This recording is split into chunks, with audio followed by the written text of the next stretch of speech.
The humidity in the briefing room at Fort Bliss was thick enough to taste like copper and wet diesel when Chief Warrant Officer Sarah Halloway first noticed the 3mm shift in the satellite imagery of the Black Range Pass.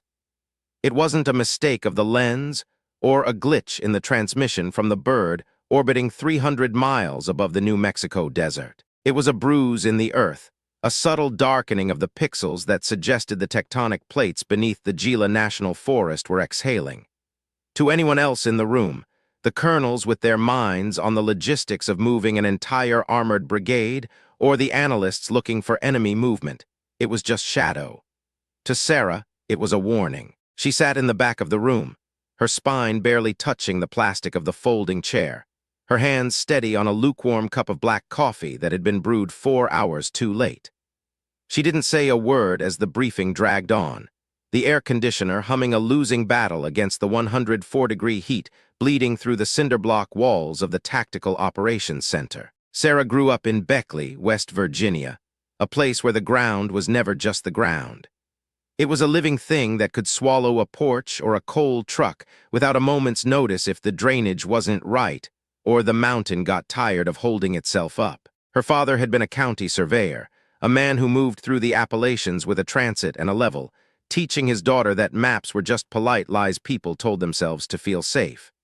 He taught her to look for the weep, the way water pushed through limestone before a slide, and the lean, the specific angle a white oak would take when the soil beneath its roots began to liquefy. By the time she was 12, Sarah could tell you which hillsides in Raleigh County were going to stay put, and which ones were waiting for the next thunderstorm to become a river of mud. She didn't join the Army to see the world. She joined because the Army had better sensors, better cameras, and a more profound need for someone who knew how to read the silence of the earth. She was a warrant officer, a creature of technical expertise that lived in the cracks of the military's rigid hierarchy. She wasn't an officer who gave orders based on leadership theory, nor was she an enlisted soldier who executed them through sheer sweat. She was the person the officers looked to when they needed to know if the bridge would hold 20 tons, and the person the enlisted soldiers watched when they wanted to know if the weather was actually going to turn. She was the dirt doctor, a nickname she tolerated because it meant they were paying attention to her specialty, even if they didn't understand the depth of it. She was 34 years old, her hair pulled into a bun so tight it seemed to sharpen her features, and she possessed a quiet, terrifying competence that made people uncomfortable. She didn't small talk. She didn't participate in the motor pool gossip. She just watched the world through a lens of geological instability and waited for the rest of the world to catch up. "The route remains the gold line," Major Sterling said, his pointer tapping the screen with a sharp, rhythmic plastic click. Sterling was a man who looked like he had been recruited specifically for an Army commercial, square jaw, impeccable uniform, and a voice that projected a certainty he hadn't yet earned in the field. "We move at 0400. The M1 Abrams tanks on the Hetz will lead. We have a 48-hour window to get the heavy armor to the training range before the monsoon rains hit the valley floor. If we miss the window, the exercise is scrubbed and the general loses his mind." Questions? Sarah didn't raise her hand. She waited until the room began to clear, the scraping of chairs and the low rumble of hoo-ah filling the space. She walked up to the screen, her boots making no sound on the worn linoleum. She waited for Sterling to finish folding his notes, her presence a silent pressure at his periphery. When he finally looked up, he didn't see a threat. He saw a warrant officer with a map. "Major," she said, her voice like low-grit sandpaper. "The Gold Line is a shelf road for 12 miles through the Black Range. The grade is fine, but the subgrade is saturated. There was a micro-tremor 4 hours ago, 3.2 on the Richter. It didn't even make the news." Sterling sighed, a sound of practiced patience. "I saw the report, Halloway. A 3.2 is a vibration. We have trucks that create more seismic activity than that. The road is paved. It's been there since the 50s.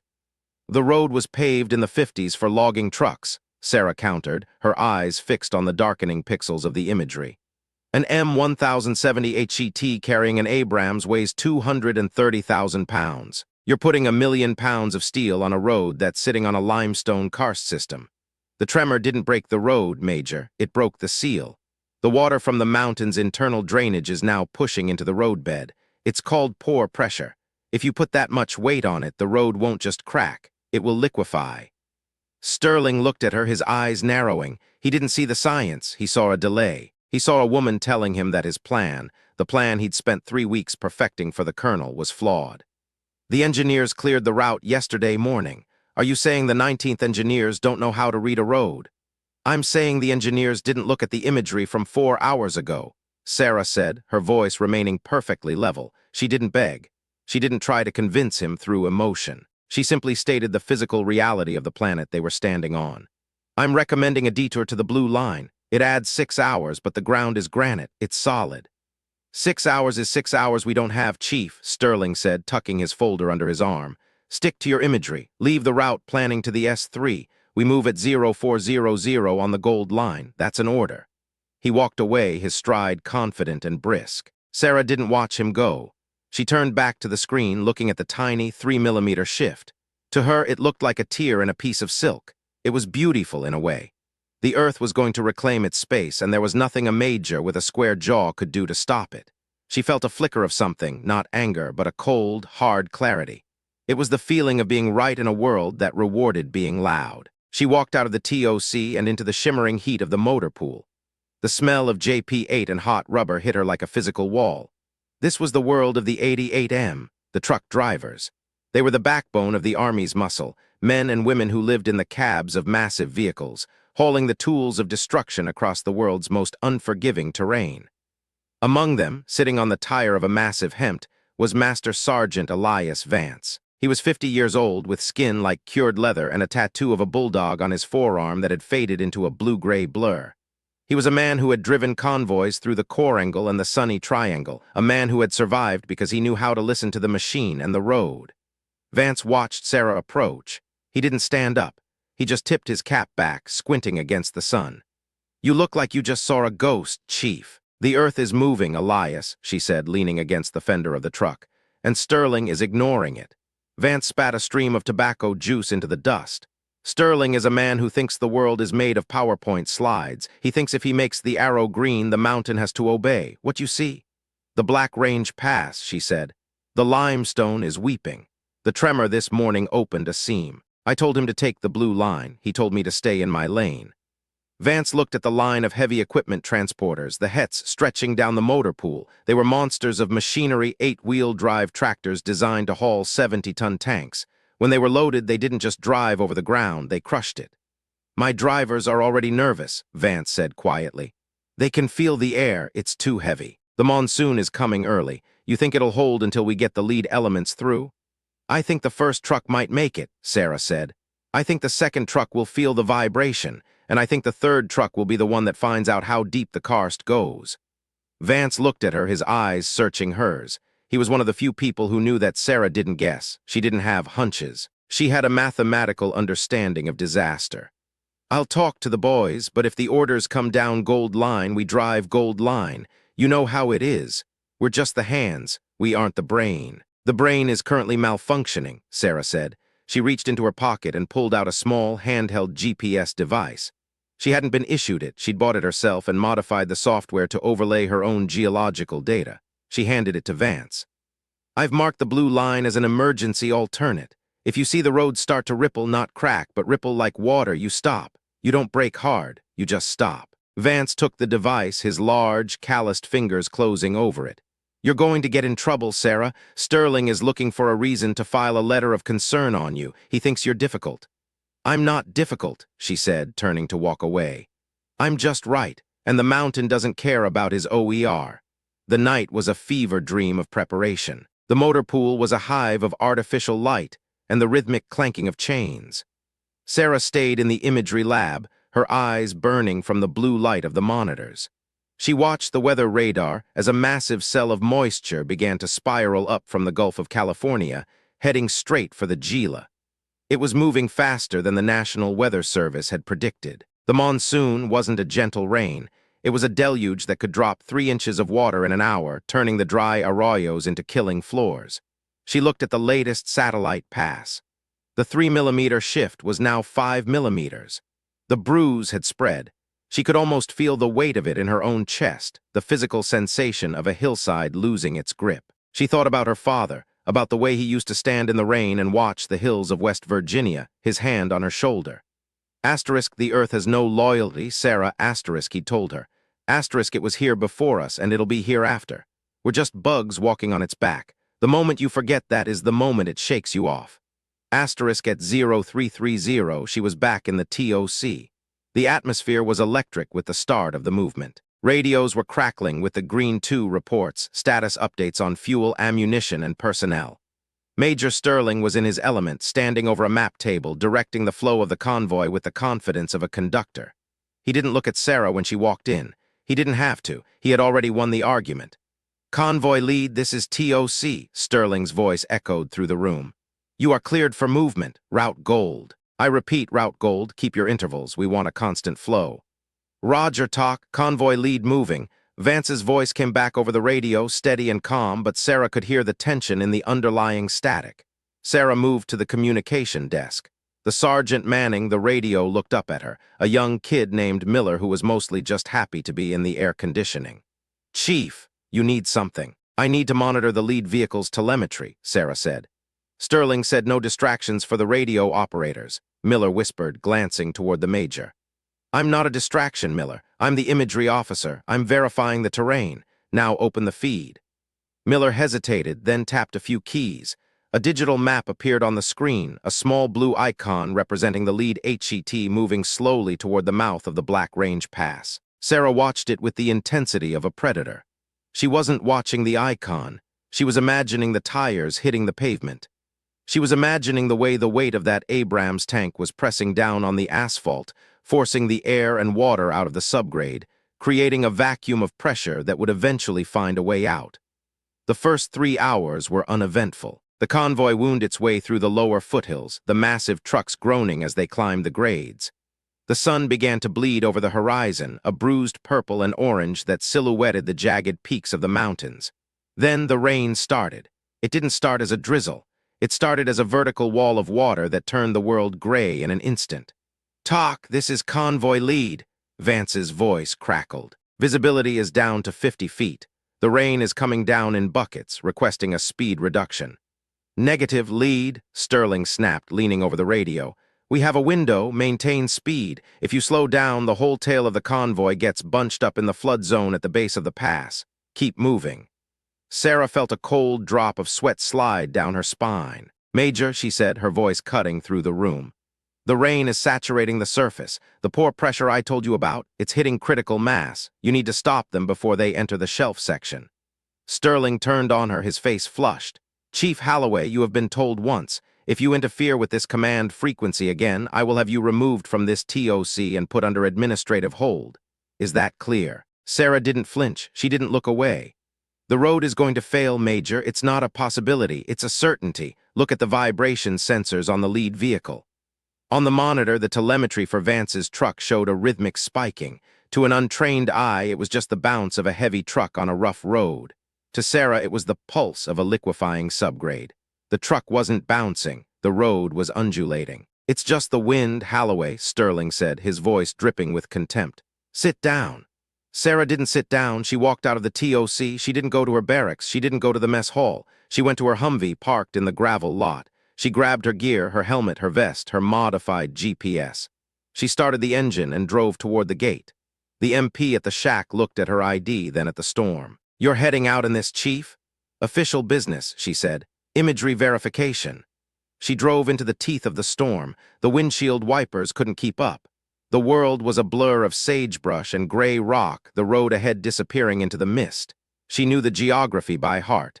She knew that 5 miles ahead the road narrowed and clung to the side of the mountain. She knew that Vance was currently leading 10 million pounds of hardware onto a trap. She pushed the Humvee, the engine screaming as she climbed the grade. She was a mile behind the tail of the convoy when she saw it, the last truck in the line, its taillights 2 red ghosts in the rain.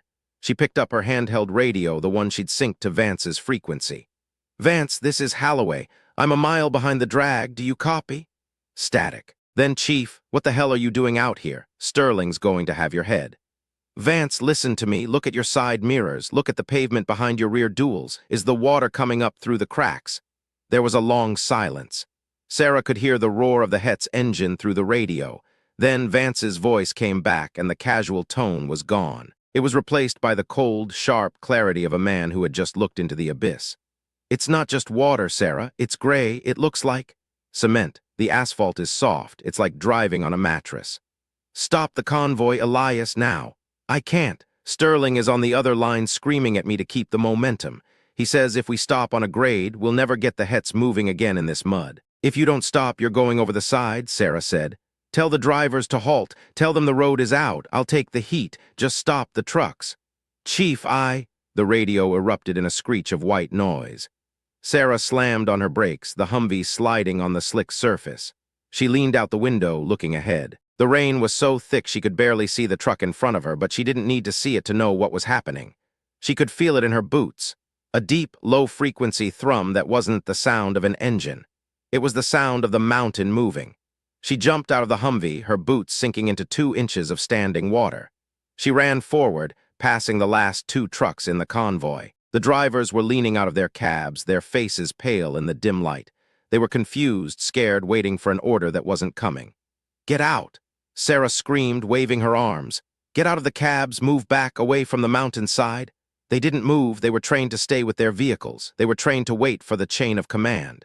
Sarah kept running, her lungs burning, the rain lashing her face. She reached the middle of the convoy where the road began to curve sharply around a granite outcropping.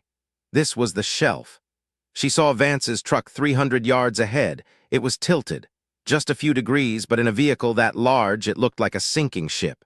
The pavement beneath it was no longer black. It was a swirling, bubbling gray slurry. The pore pressure had finally broken through. The road was no longer a solid surface. It was a liquid. Sarah reached the cab of the truck directly in front of the failure point. The driver, a young corporal named Higgins, was white-knuckling the steering wheel. Ma'am, the sergeant major said to keep the interval, Higgins stammered. But the road is gone.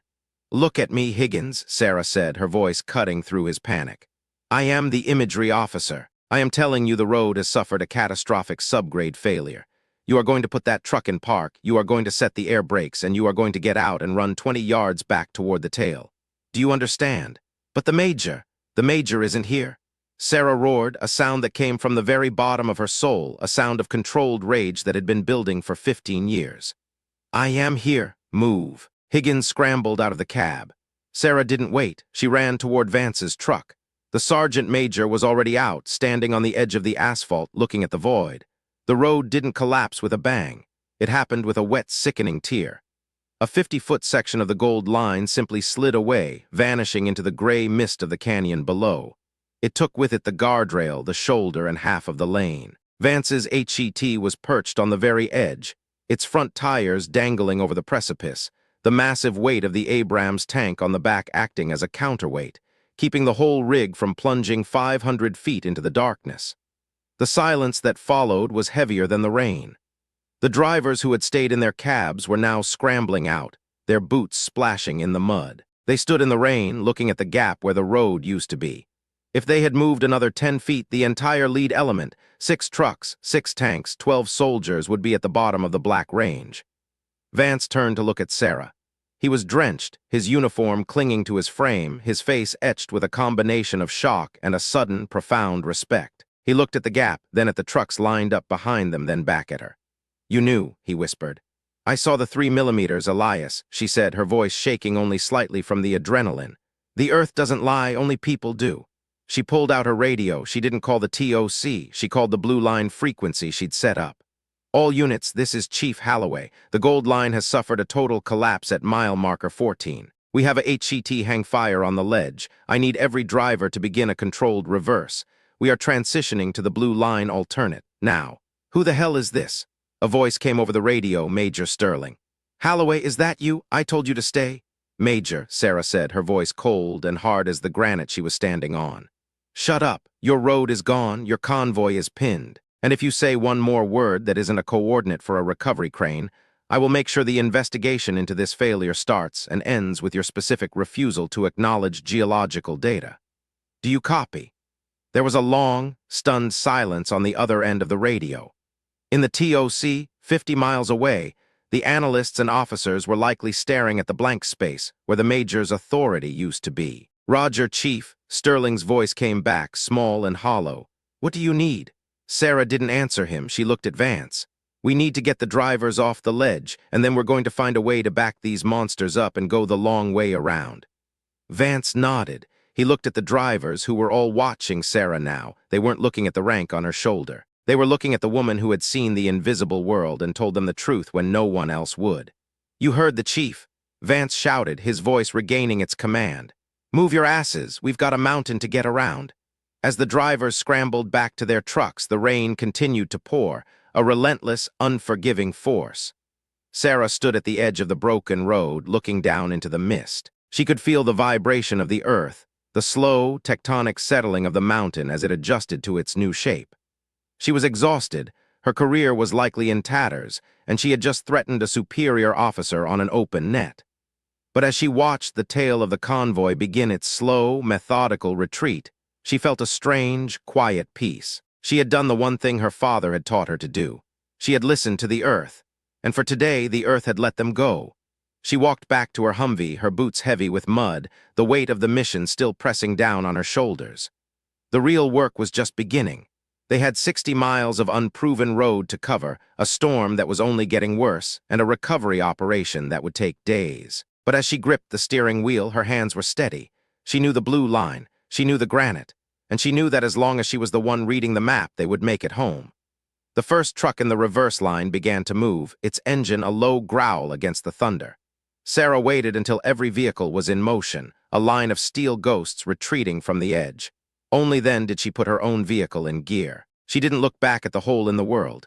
She looked ahead into the gray where the solid ground was waiting.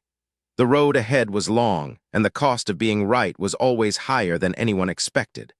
But as the headlights of the convoy began to cut through the gloom, Sarah Halloway knew one thing for certain. The mountain had spoken, and she was the only one who had been brave enough to translate. As she drove, she reached out and touched the GPS device on her dashboard. The blue line was there, steady and unchanging. It was more than just a route. It was a promise. A promise that in a world of chaos and ego, the truth of the earth would always remain, waiting for someone with the eyes to see it and the heart to follow it, no matter where it led. The radio crackled again. It was Vance. "Chief, you still there?" "I'm here, Elias. Just wanted to say, thanks for the map. My wife would have hated it if I'd gone over that ledge." "It wasn't the map, Elias," Sarah said, her voice soft. "It was the 3mm. Don't forget the 3mm. "Never again, Chief," Vance said. "Never again." The convoy moved on, a slow, deliberate crawl through the heart of the storm. They were moving away from the disaster, away from the failure, and toward a future that was still unwritten. And in the lead, guiding them through the darkness, was a woman who knew that the most important things in the world were the things that no one else was looking at. The rain didn't stop, and the wind didn't die down, but for the first time in a long time, Sarah Halloway wasn't alone in the silence. She had the road, she had the trucks, and she had the knowledge that she had done her job. And in the end, that was the only thing that ever really mattered. She settled into the seat, the rhythm of the engine a familiar comfort. There would be 100 meetings after this. There would be investigations and reports and probably a few attempts to shift the blame. But they couldn't take away the fact that the trucks were still on the road. They couldn't take away the fact that she had been right. The gold line was a memory now, a scar on the side of a mountain that would eventually be overgrown with brush and forgotten by everyone except the people who had been there. But the blue line was the path forward. And Sarah Halloway was the one who had found it.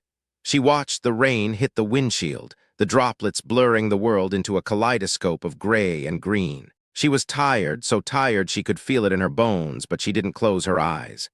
She kept them fixed on the road, watching for the weep and the lean, listening for the pulse of the earth, ready for whatever the mountain decided to say next. The convoy disappeared into the mist, a line of steel and grit moving toward the horizon. And in the center of it all, a quiet woman with a map and a secret capability was finally being seen for exactly who she was. The road didn't collapse behind them because of luck. It collapsed because the earth had a limit, and Sarah Halloway was the only one who knew how to measure it. As the last of the trucks cleared the pass, the final section of the gold line gave way, 1,000 tons of rock and asphalt tumbling into the void, a silent testament to the cost of ignoring the truth. But by then, Sarah and the convoy were already miles away. their wheels turning on the solid granite of the blue line, moving toward a destination that was finally within reach. The mission wasn't over and the danger wasn't gone, but for one moment in the heart of the storm, everything was exactly as it should be. The earth was steady, the trucks were moving, and the woman who had saved them all was finally leading the way. Sarah looked at the clock on her dashboard. It was 0745. The sun was up somewhere behind the clouds, and the world was beginning a new day. She took a deep breath, the air in the cab smelling of rain and old upholstery, and she smiled, a small private thing that no one else would see. She had found the path, and for now that was enough. The terrain changed as they climbed higher into the granite peaks. The gray slurry of the valley floor was replaced by the sharp, unforgiving edges of volcanic rock. This was the spine of the continent, the place where the earth was at its most honest. Here there were no hidden karsts, no secret limestone caverns waiting to swallow the unwary. There was only the stone. Sarah felt the shift in her steering wheel. The vibration was different now, a high-frequency hum that signaled a solid connection between the tires and the subgrade. She keyed the radio one more time. "Convoy lead, this is Holloway. You feel that?" Vance's voice came back immediately, sounding lighter than it had in hours. "I feel it, Chief. It's like driving on an anvil, solid as a rock." "That's the granite, Elias. It doesn't care how much your tank weighs. It's not going anywhere." "Music to my ears," Vance said. "We're about 10 miles from the plateau. The grade is leveling out." "Stay alert for washouts," Sarah cautioned. "The rain is still heavy and the drainage up here is fast. Watch the arroyos." "Roger that. We're watching." Sarah settled back. She could feel the controlled rage from earlier beginning to settle into a dark competence. The crisis had passed its peak, but the execution was still critical. This was the part of the job she loved, the technical precision of navigating a complex system through an unforgiving environment. She wasn't just a passenger in this convoy. She was its nervous system, sensing the dangers before they could manifest. She thought about Sterling, likely sitting in the TOC now, staring at the empty coffee cups and the maps that had failed him. He would try to save face. He would claim that he had authorized the route change based on newly available data. He might even try to take credit for the quick thinking that saved the lead element. Sarah didn't care. Let him have the credit. Let him have the medals. She had the trucks. She had the drivers. And she had the knowledge that when the mountain had challenged her, she hadn't blinked. As the convoy reached the plateau, the rain finally began to slacken. The heavy vertical wall of water transitioned into a fine, silver mist that hung over the landscape like a veil. The sun, still hidden, began to burn through the higher layers of clouds, turning the world into a brilliant, pearlescent white. Sarah pulled her Humvee to the side of the road at the crest of the final ridge. She watched as the long line of Hets crested the hill, their massive engines roaring as they reached the level ground. Each driver, as they passed her, did something they hadn't done before. They didn't just stare ahead. They looked at her. Some gave a quick nod. Others tapped their horns. A few even offered a tentative wave. They knew. The hierarchy of the military was built on rank and authority, but the loyalty of the soldiers was built on something much deeper. It was built on the knowledge that the person leading you knew what they were doing. It was built on the trust that when things went wrong, you wouldn't be abandoned to the whims of an indifferent mountain or an incompetent commander. Vance's truck was the last in the lead element. He slowed as he approached her, the massive machine idling with a deep, rhythmic throb. He leaned out the window, the rain dripping from the brim of his cap. "We're on the plateau, Chief. The training range is only 20 miles away. We're going to make the window." "Good," Sarah said. "Tell the drivers to stay sharp. We're not home yet." Vance looked at her for a long moment. "You know Holloway?" "My father was a truck driver, 40 years on the road. He used to say that every road has a soul. Most people just see the pavement, but a few people, they can hear it talking." Sarah looked out over the mist-covered plateau. "What did he say it sounds like?" Vance smiled, a rare, genuine expression that reached his eyes. "He said it sounds like the truth, and it's the loudest thing in the world if you're actually listening." He put the truck in gear and moved on, the massive tires kicking up a spray of water as he headed toward the horizon. Sarah stood by her Humvee for a long time, watching the tail lights of the convoy disappear into the mist. The air was cool now, the scent of wet earth and sagebrush filling her lungs. She felt a sense of cost beginning to settle in. She knew that her relationship with Sterling and the rest of the command staff was permanently altered. She had stepped outside the box, and the military didn't always know what to do with people who did that. She might be sidelined, passed over for promotion, or buried in a basement office somewhere in Virginia. But as she looked back toward the Black Range where the gold line had once been, she knew it was worth it. She had traded her career for the lives of 20 men and $12 million of equipment. It was the easiest trade she'd ever made. She got back into the Humvee and turned the key. The engine roared to life, a steady, dependable sound. She checked her GPS one last time. The blue line was clear. The way forward was open. As she drove toward the plateau, following the tracks of the heavy trucks, Sarah Halloway felt a small, quiet spark of hope. It wasn't the loud, triumphant hope of a victory parade. It was the quiet hope of someone who had found their place in the world, even if that place was on the edge of a mountain in a storm. The road ahead was still long, and the challenges were far from over. But for the first time in her life, Sarah wasn't just reading the map. She was the one drawing the lines, and she knew with a certainty that went deeper than the granite beneath her wheels that she was exactly where she was supposed to be. The mist began to lift, revealing the vast, open expanse of the New Mexico high desert. The sun finally broke through, a brilliant, blinding light that turned the puddles on the road into shards of glass. Sarah put on her sunglasses, her hands steady on the wheel, and drove into the light. The convoy was ahead of her, a line of steel and purpose moving toward the future. And Sarah Halloway, the woman who had seen the 3mm, was right there with them, watching the ground, listening to the truth, and leading them all home. The shards of glass beneath her tires were the only things screaming as Sarah pulled the Humvee into the staging area of the Doña Ana Range complex. The storm had retreated into a brooding purple line on the western horizon, leaving behind a world that smelled of ozone, wet creosote, and the metallic tang of cooling tank engines. She didn't wait for the engine to stop vibrating before she was out of the door, her boots sinking 3 inches into a deceptive crust of sun-baked silt that hid a slurry of primordial mud beneath.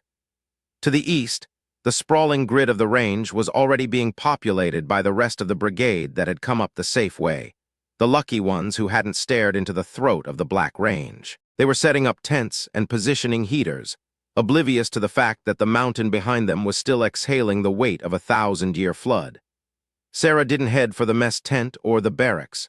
She walked straight toward the Forward Tactical Operations Center, a cluster of expandable vans and camouflage netting that looked like a giant, synthetic insect crouching in the mud. She could hear the hum of the generators, a low-frequency thrum that felt like a migraine taking root in her jaw.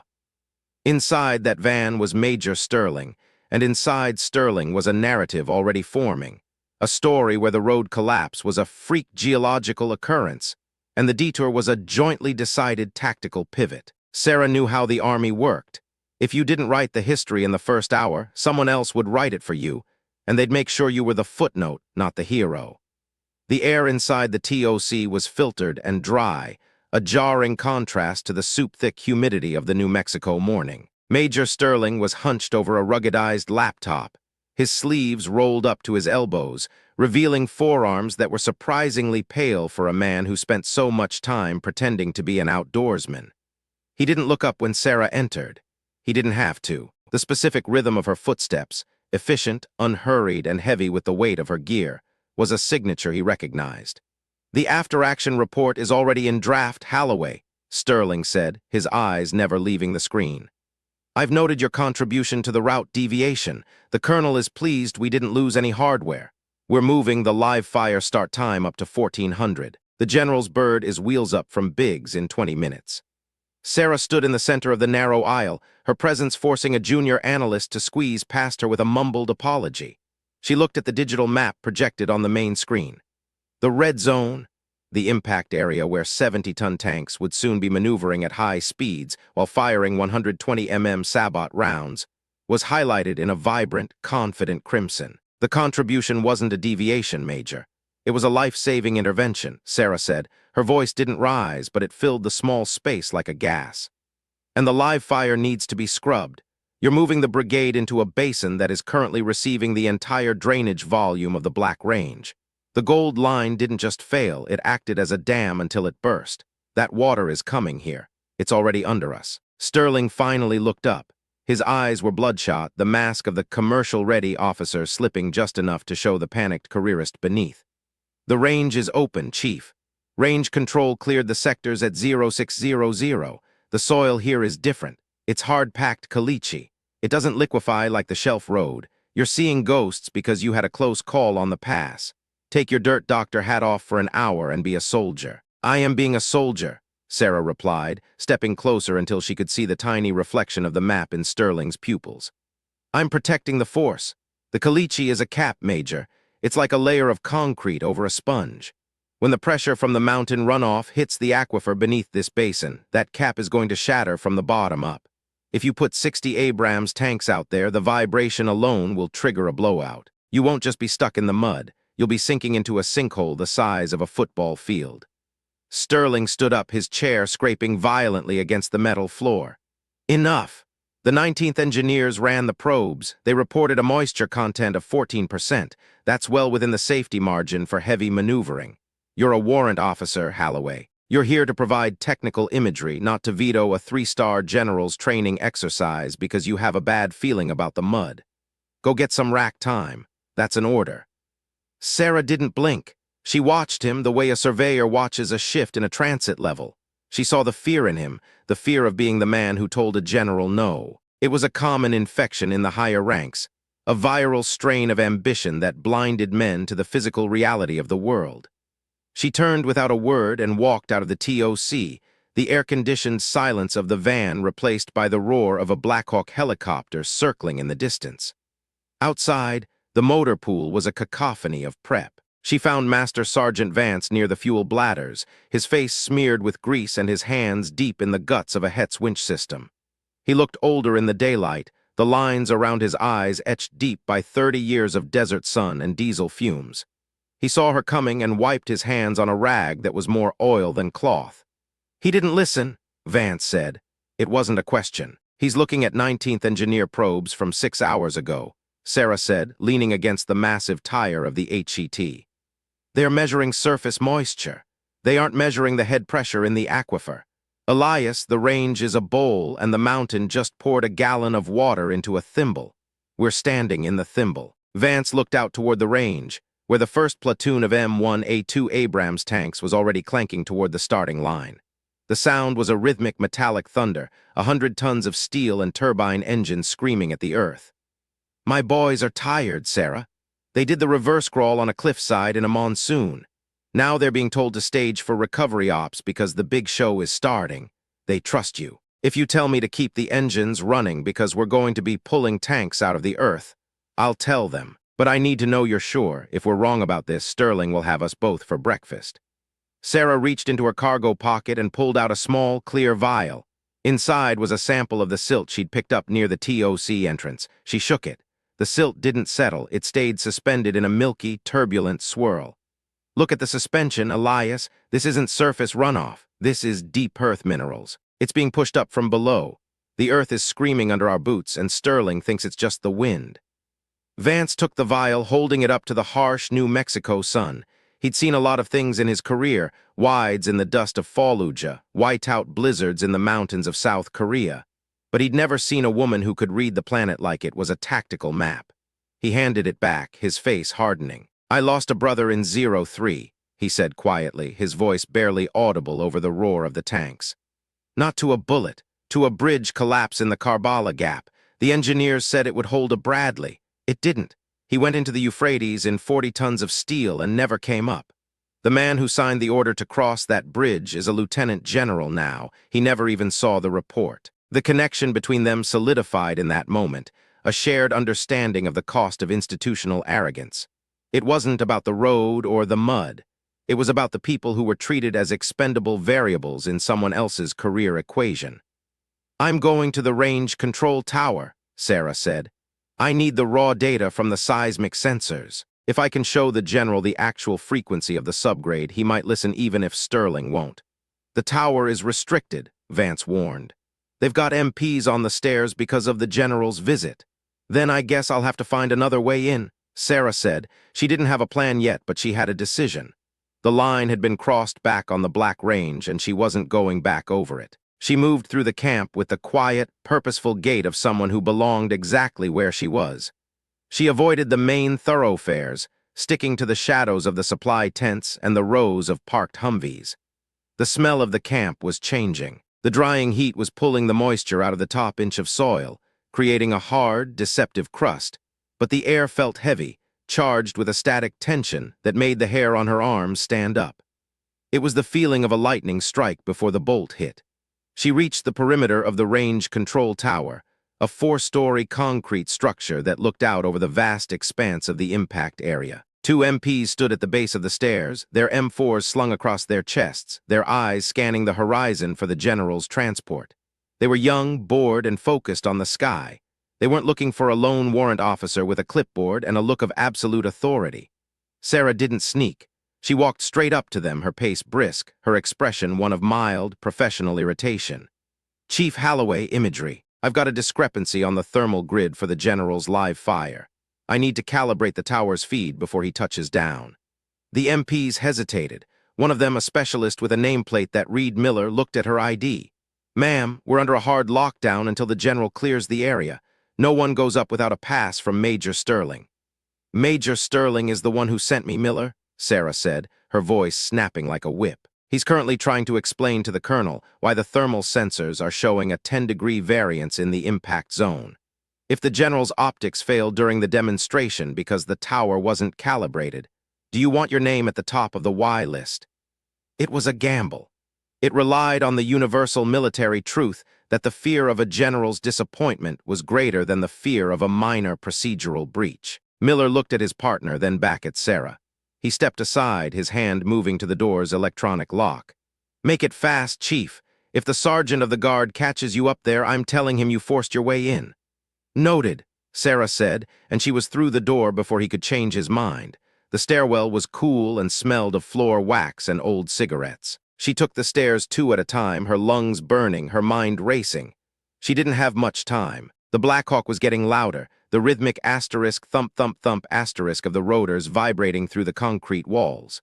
She reached the 3rd floor, the sensor suite, and burst into a room filled with monitors and server racks. A lone technician, a civilian contractor in a stained polo shirt, was sitting in a swivel chair, a bag of pretzels in one hand and a mouse in the other. He looked up, startled. "Whoa, hey, you're not supposed to be in here." "I'm Sarah Holloway," she said, moving toward the main console.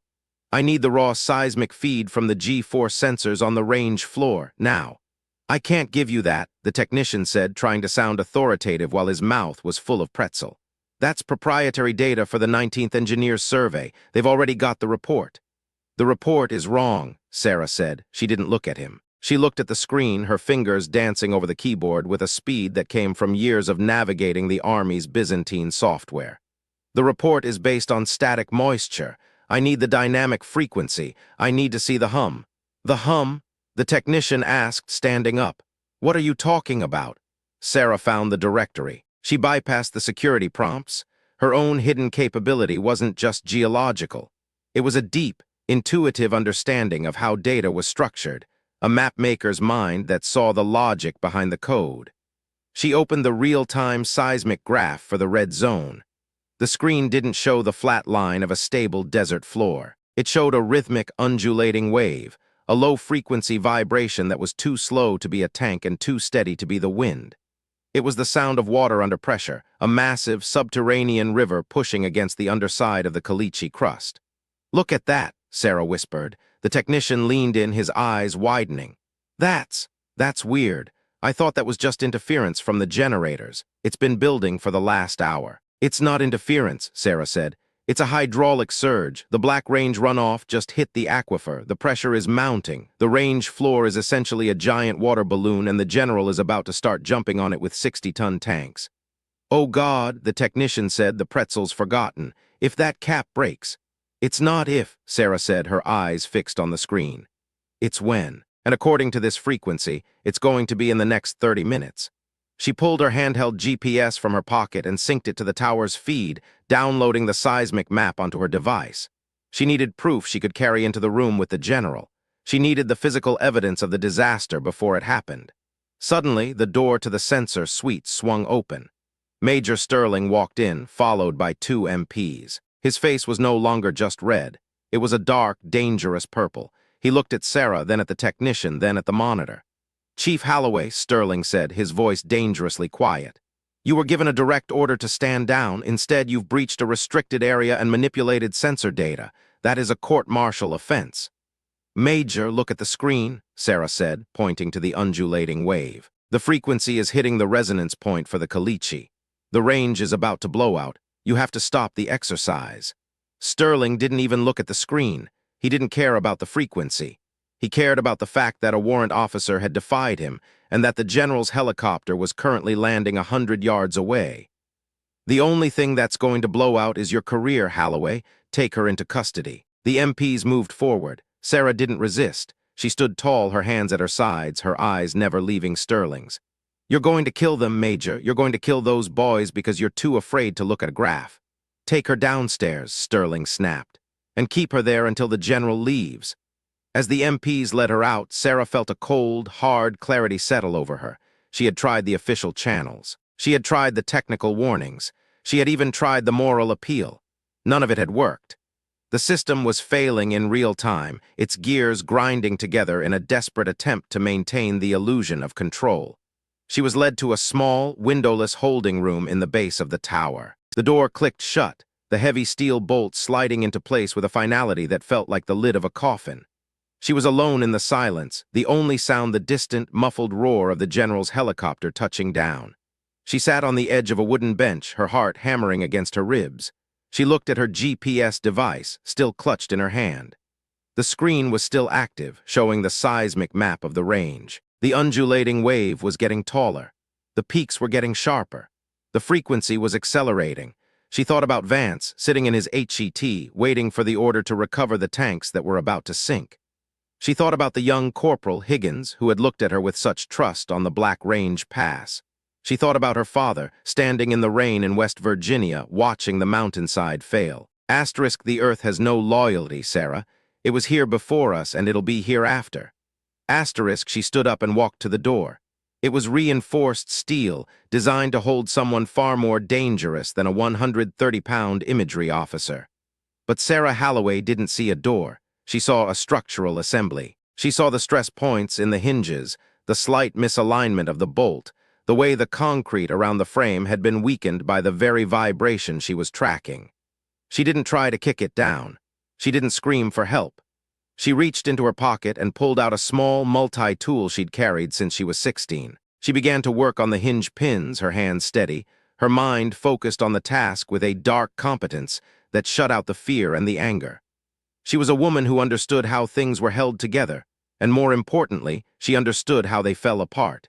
It took her 6 minutes. 6 minutes of meticulous, quiet labor while the world outside prepared for a spectacle of fire and steel. When the third pin finally slid out, the door sagged, a groan of protesting metal echoing in the small room. She put her shoulder into it, using the weight of her entire body as a lever. With a sickening crack asterisk, the door frame buckled, and the door swung open, hanging by a single twisted hinge. She stepped out into the hallway, her boots crunching on the fallen plaster. The MPs were gone, likely moved to the perimeter for the general's arrival ceremony. She was free, but the clock was ticking. She ran toward the stairs, but she didn't go down. She went up. She needed a vantage point. She needed to see the range. She reached the roof of the tower just as the first 120 round erupted from the lead tank. The sound was a physical blow, a shockwave that rattled her teeth and sent a cloud of dust billowing into the air. The Abrams tank, a 60-ton Predator, was racing across the desert floor at 40 miles per hour, its turret stabilized, its main gun spitting fire at a series of plywood targets a mile away. From the roof, Sarah could see the entire range. She could see the line of tanks, the dust trails they left behind, the command tent where the general and Sterling were likely standing with binoculars, watching the display of American might. But she saw something else, too. She saw the shiver. It was a subtle thing, a ripple in the heat haze that wasn't caused by the engines. It was the ground itself. Behind the lead tank, the hard-packed crust was beginning to fracture, not in cracks but in spiderwebs of white salt and gray silt. The vibration of the tank's movement was acting as a catalyst, the final straw for the pressurized aquifer beneath. She pulled out her radio. She knew the frequency. She'd memorized it in the TOC. "All units, this is Chief Holloway. Immediate ceasefire. Break, break, break. All vehicles, stop your movement and reverse your tracks. The range floor is suffering a catastrophic hydraulic blowout. Do you copy?" There was a long silence, punctuated only by the roar of the next tank firing. Then Sterling's voice came over the net, distorted by rage. "Holloway, how the hell are you on this frequency? MPs, intercept that officer. All units, ignore that transmission. Continue the exercise. That is an order." "Vance!" Sarah screamed into the radio, ignoring Sterling. "Elias, look at the lead tank's wake. Look at the silt. It's blowing out." In the distance, Sarah saw Vance's HET move. He wasn't part of the exercise. He was supposed to be in the staging area. But he had heard her. He had seen the truth in the vial. He swung his massive truck out of the line and toward the range floor, his horn blaring a continuous, deafening warning. The lead tank, commanded by a young lieutenant who was likely more focused on hitting his targets than the ground beneath him, didn't stop. He accelerated, the turbine engine screaming as he pushed for more speed. He hit a small rise in the terrain, the massive tank momentarily airborne before slamming back down with the force of a falling building. That was the moment the Earth had had enough. The ground didn't just crack, it exploded. A geyser of gray, muddy water shot 30 feet into the air directly behind the lead tank, the pressure from the aquifer finally breaching the caliche cap. The desert floor, which had looked like solid rock seconds ago, suddenly turned into a swirling, violent whirlpool of liquid silt. The lead tank's rear tracks sank instantly. The lieutenant tried to power through it, but the more the turbine roared, the faster the tank disappeared into the earth. Within seconds, the 60-ton machine was tilted at a 45-degree angle, its turret buried in the mud, its engine stalling out in a cloud of black smoke. "Cease fire! Cease fire!" The radio erupted with frantic voices. The confidence was gone, replaced by the raw, jagged edge of panic. Sarah watched from the roof as the second and third tanks in the line tried to swerve, their heavy tracks tearing into the now liquid ground. They didn't sink as fast as the first, but they were trapped, the mud rising to their fenders, the crews scrambling out of the hatches like rats from a sinking ship. "Holloway!" It was Sterling again, his voice cracking. "Holloway, what do we do? How do we get them out?" Sarah looked down at the command tent. She could see the general, a tall, silver-haired man standing on a folding chair looking out at his ruined exercise with an expression of pure, unadulterated shock. Sterling was standing next to him, his hands shaking as he held the radio. "You don't move anything else onto that range," Sarah said, her voice steady and cold. "If you send in the recovery vehicles now, you'll just lose them too. The pressure has to equalize. You have to wait for the geysers to stop." "We can't wait," Sterling screamed. "The lieutenant is trapped in the lead tank. The mud is filling the turret." Sarah felt a surge of fear, not for herself, but for the boy in that tank. She'd seen the seismic data. The blowout wasn't just a single hole, it was a chain reaction. The entire sector was liquefying. "Vance," Sarah said into the radio. "Elias, do you have the long-range winch cables?" "Roger, Chief," Vance's voice came back, calm and professional amidst the chaos. "But I can't get close enough. The ground is soft 100 yards out." "Don't get close," Sarah said. "Stay on the granite ridge to the north. I'm coming down. I'll lead the cable in." "Holloway, you can't go out there." Sterling's voice was a desperate attempt to regain control. "That's a suicide mission. I'm forbidding it." Sarah didn't even bother to answer him. She turned and ran for the stairs. She didn't have her gear, she didn't have a plan, but she had the dark competence of a woman who knew the terrain better than anyone else on the planet. She hit the ground running, her boots pounding the drying crust as she headed toward the granite ridge. The air was thick with the smell of wet earth and the sulphurous tang of deep-ground water. She could hear the geysers, a rhythmic wet asterisk thud-thud-thud asterisk that sounded like the heartbeat of the mountain. She reached Vance's HET just as he was unspooling the massive steel cable. The sergeant major looked at her, his face grim, his eyes searching hers for a flicker of doubt. He didn't find one. "The ground is like pudding, Sarah," he said. "If you go out there, you might not come back. The crust is only an inch thick in some places." "I know where the granite veins are, Elias," she said, grabbing the end of the cable. "They're like ribs under the skin. If I stay on the ribs, I'll be fine. Just keep the tension even. If I fall, don't stop pulling." Vance nodded, his hand on the winch lever. "Godspeed, Chief." Sarah started across the range. She didn't walk. She moved with a strange, gliding gait, her feet testing the ground with every step. She wasn't looking at the tanks. She was looking at the color of the silt, the way the light reflected off the puddles, the subtle lean of the creosote bushes. She was reading the map that only she could see. The world narrowed to the 10 feet of ground in front of her. Every step was a calculation. Every breath was a prayer. She could feel the vibration of the aquifer beneath her, a deep, resonant thrum that felt like a living thing. The ground groaned under her weight, the crust cracking like thin ice, but she didn't stop. She stayed on the ribs, the hidden fingers of volcanic rock that stretched out from the ridge. She reached the lead tank. The lieutenant was half out of the hatch, his face covered in gray mud, his eyes wide with terror. The turret was almost entirely submerged, the heavy steel sinking deeper with every second. "Hold on," Sarah shouted over the roar of the geysers. She looped the steel cable around the tank's recovery shackle, her fingers fumbling with a heavy bolt. The mud was cold, a freezing, viscous liquid that pulled at her arms like a physical weight. "It's pulling me down," the lieutenant screamed. "I can't get my legs out. Look at me," Sarah commanded, her voice cutting through his panic. "I am Chief Holloway. You are going to take my hand, and you are going to pull. Do you understand? Pull." She braced herself on the edge of the turret, her boots sinking into the mud, the cable groaning as Vance began to take up the slack. She felt the cost of her decision in her muscles, the agonizing strain of trying to hold back the weight of the earth. The tank shifted.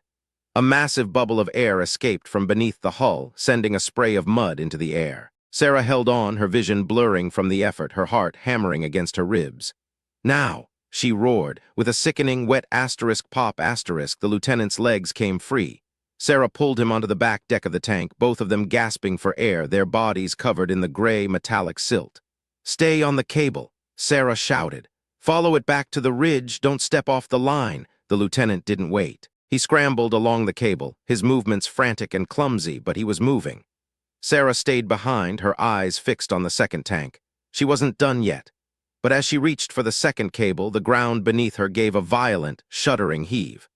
A new geyser, larger than the others, erupted directly beneath the second tank, sending a wall of water and rock into the air. Sarah was knocked off her feet, her body slamming into the mud, the cold liquid closing over her head. She couldn't breathe, she couldn't see.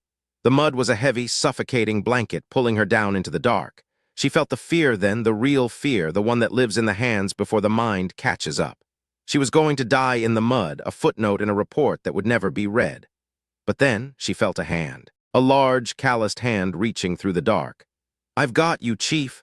It was Vance. He had ignored her orders. He had left the HET and come out onto the range, a safety line tied around his waist. He pulled her up, his face a mask of determination, his eyes fixed on hers. "We have to go," he shouted. "The whole sector is going." They ran. They didn't stay on the ribs this time. They just ran, their feet splashing through the mud, their bodies fueled by pure, unadulterated adrenaline. Behind them, the second and third tanks disappeared into the earth, the massive machines swallowed by the whirlpool as if they were made of paper. They hit the granite ridge just as the final geyser erupted, a massive column of water that shook the very foundations of the tower. They collapsed onto the rock, their lungs burning, their bodies shaking with exhaustion. Sarah looked back at the range. The red zone was gone. In its place was a vast gray lake of liquid silt. The only signs of the brigades might the 3 antennas sticking out of the mud like the masts of sunken ships. The silence that followed was heavier than the geysers. The soldiers stood on the perimeter, their faces pale, their eyes fixed on the devastation. They had come for a live-fire exercise. They had found a reminder of the Earth's power. Sarah sat up, wiping the mud from her eyes. She saw Sterling walking toward her, his face a mask of conflicting emotions. Shame, anger, and a sudden, terrifying realization of what this meant for his career. The general was right behind him, his expression unreadable. "Chief Holloway," the general said, his voice quiet but carrying across the ridge. "Major Sterling tells me you were under administrative hold when this happened." Sarah stood up, her spine straight despite the exhaustion. She didn't look at Sterling, she looked at the general. "I was, sir, because I told the major the range was a hydraulic trap." He disagreed. The general looked out at the sunken tanks, then back at Sarah. He saw the mud on her face, the blood on her hands, and the quiet, controlled strength in her eyes. He saw the woman who had seen the invisible world and had the courage to act on it when everyone else was blind. "Major," the general said, his voice like cold iron.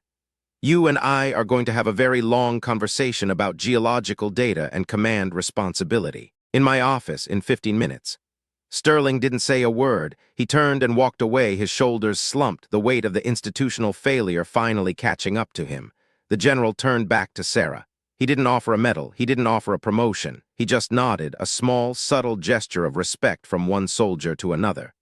"Good work, Chief. You saved a lot of lives today, including mine." He walked away, leaving Sarah and Vance alone on the ridge. Sarah looked at Vance. He was sitting on the rock, a cigarette in his hand, his eyes fixed on the horizon. He looked at her and smiled, a small, tired thing. "You were right, Sarah," he said. "The 3 millimeters, it was all there." "It was always there, Elias," she said, her voice soft.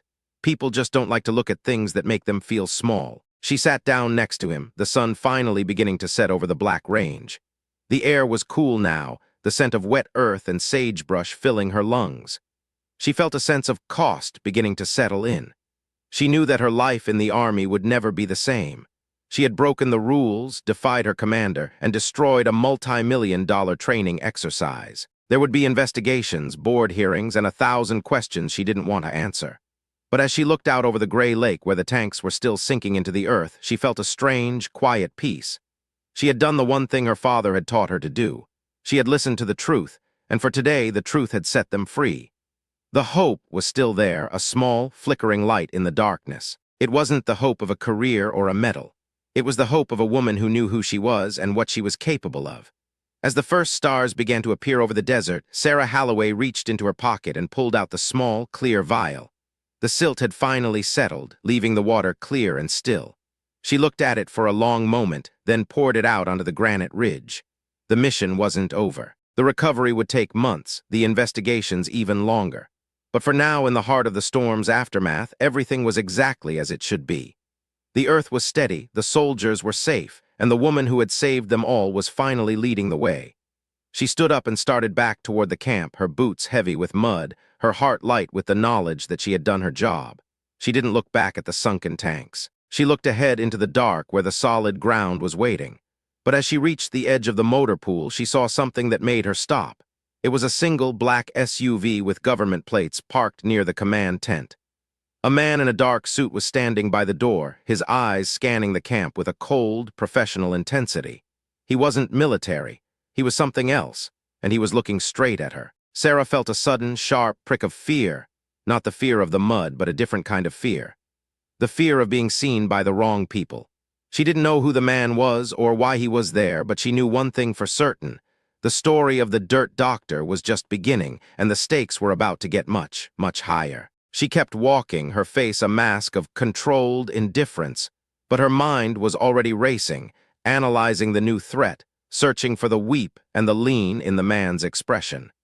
She didn't know what was coming next, but she was ready. She had the map, she had the data, and she had the knowledge that the truth would always find a way out, no matter how deep you buried it. The man in the suit watched her pass, his expression unchanging. He didn't speak, but the message was clear. Sarah Halloway had just become a person of interest. And in the world of high-stakes intelligence and military secrets, being a person of interest was a very dangerous thing to be. Sarah reached her Humvee and climbed inside, the smell of rain and old upholstery a familiar comfort. She turned the key, the engine roaring to life with a steady, dependable sound. She looked at her GPS device one last time. The screen was dark, the seismic data gone, but the map was still there, etched into her mind like a permanent scar.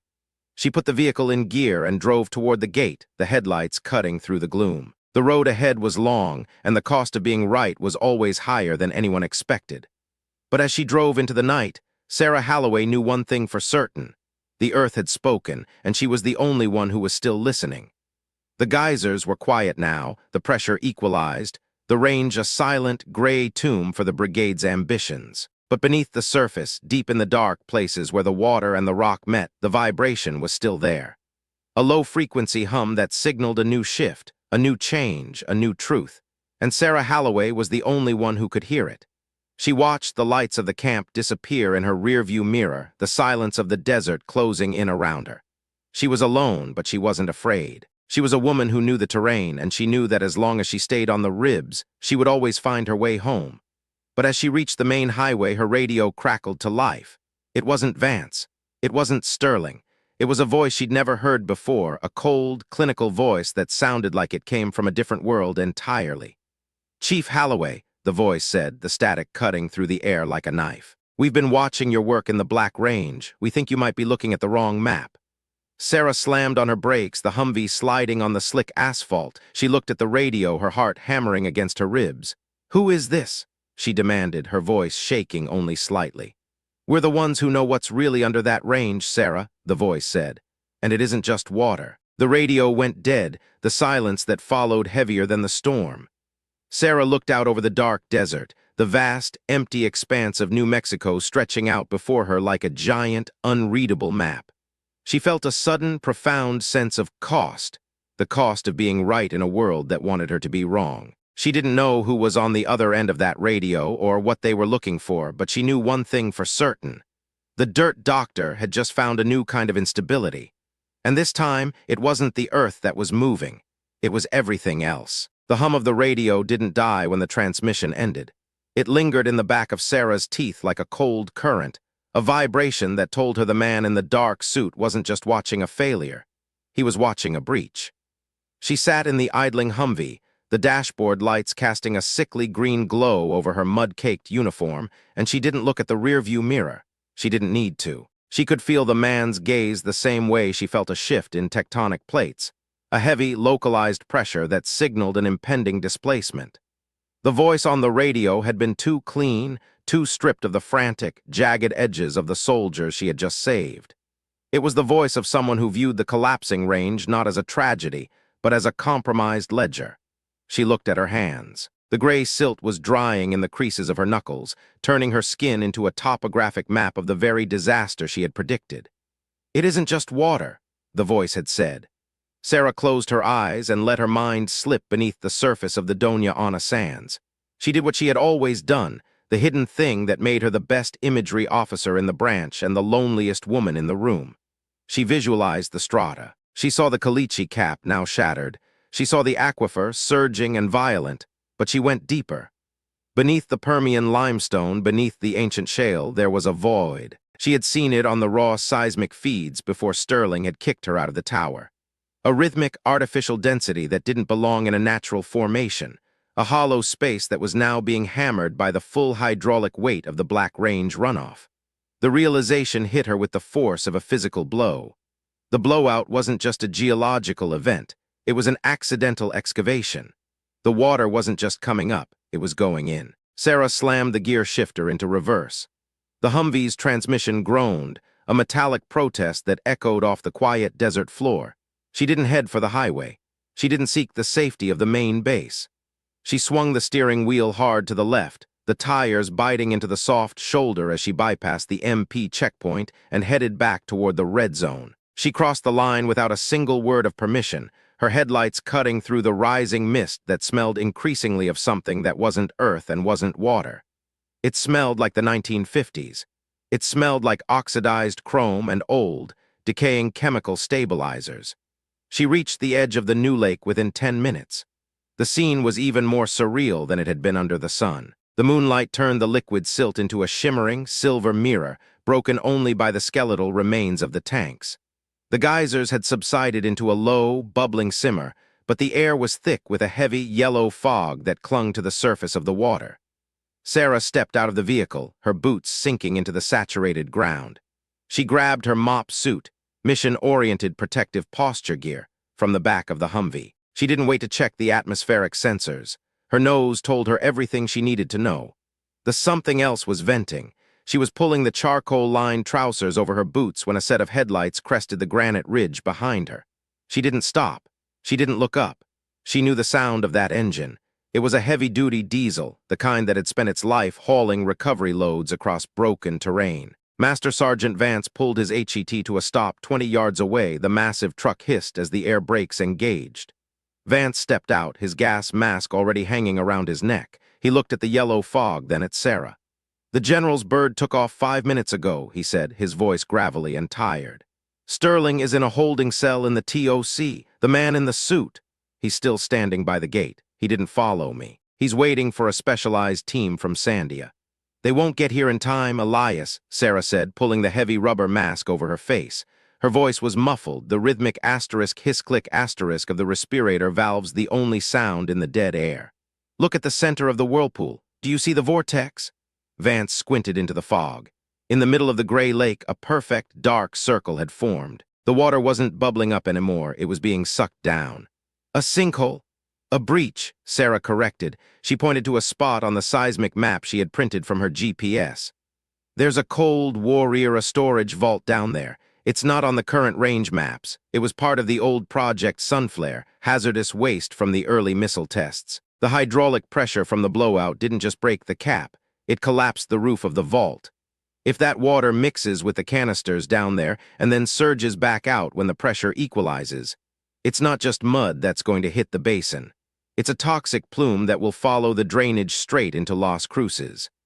Vance looked at the map, then at the swirling dark water. He was a man of the earth, a man who understood the weight of steel and the reality of Greece, but he looked at Sarah with a sudden, sharp fear. It wasn't fear for his life. It was the fear of a man who realized the world was much deeper and more dangerous than he had been told. "What do we do?" "I have to go down," Sarah said. She reached into the back of the Humvee and pulled out a coil of climbing rope and a heavy, waterproof Pelican case. The vault has a manual venting system. It was designed to be operated from a surface access hatch on the ridge. If I can find that hatch and trigger the seal, we can trap the slurry inside the vault before it overflows. "You can't go out there alone, Sarah. The ground is a sponge. You're the only one who can anchor me, Elias," she said, her eyes fixed on his through the clear plastic of the mask. "If I go under, you're the only one who knows how to pull me back without breaking my neck. That's why you're here. That's why you didn't go back to the barracks." Vance didn't argue. He'd lived through enough institutional failures to know that when the world fell apart, you didn't wait for Colonel to tell you how to pick up the pieces. You listened to the person who saw the cracks first. He grabbed the end of the rope and tied it to the recovery winch of the HET.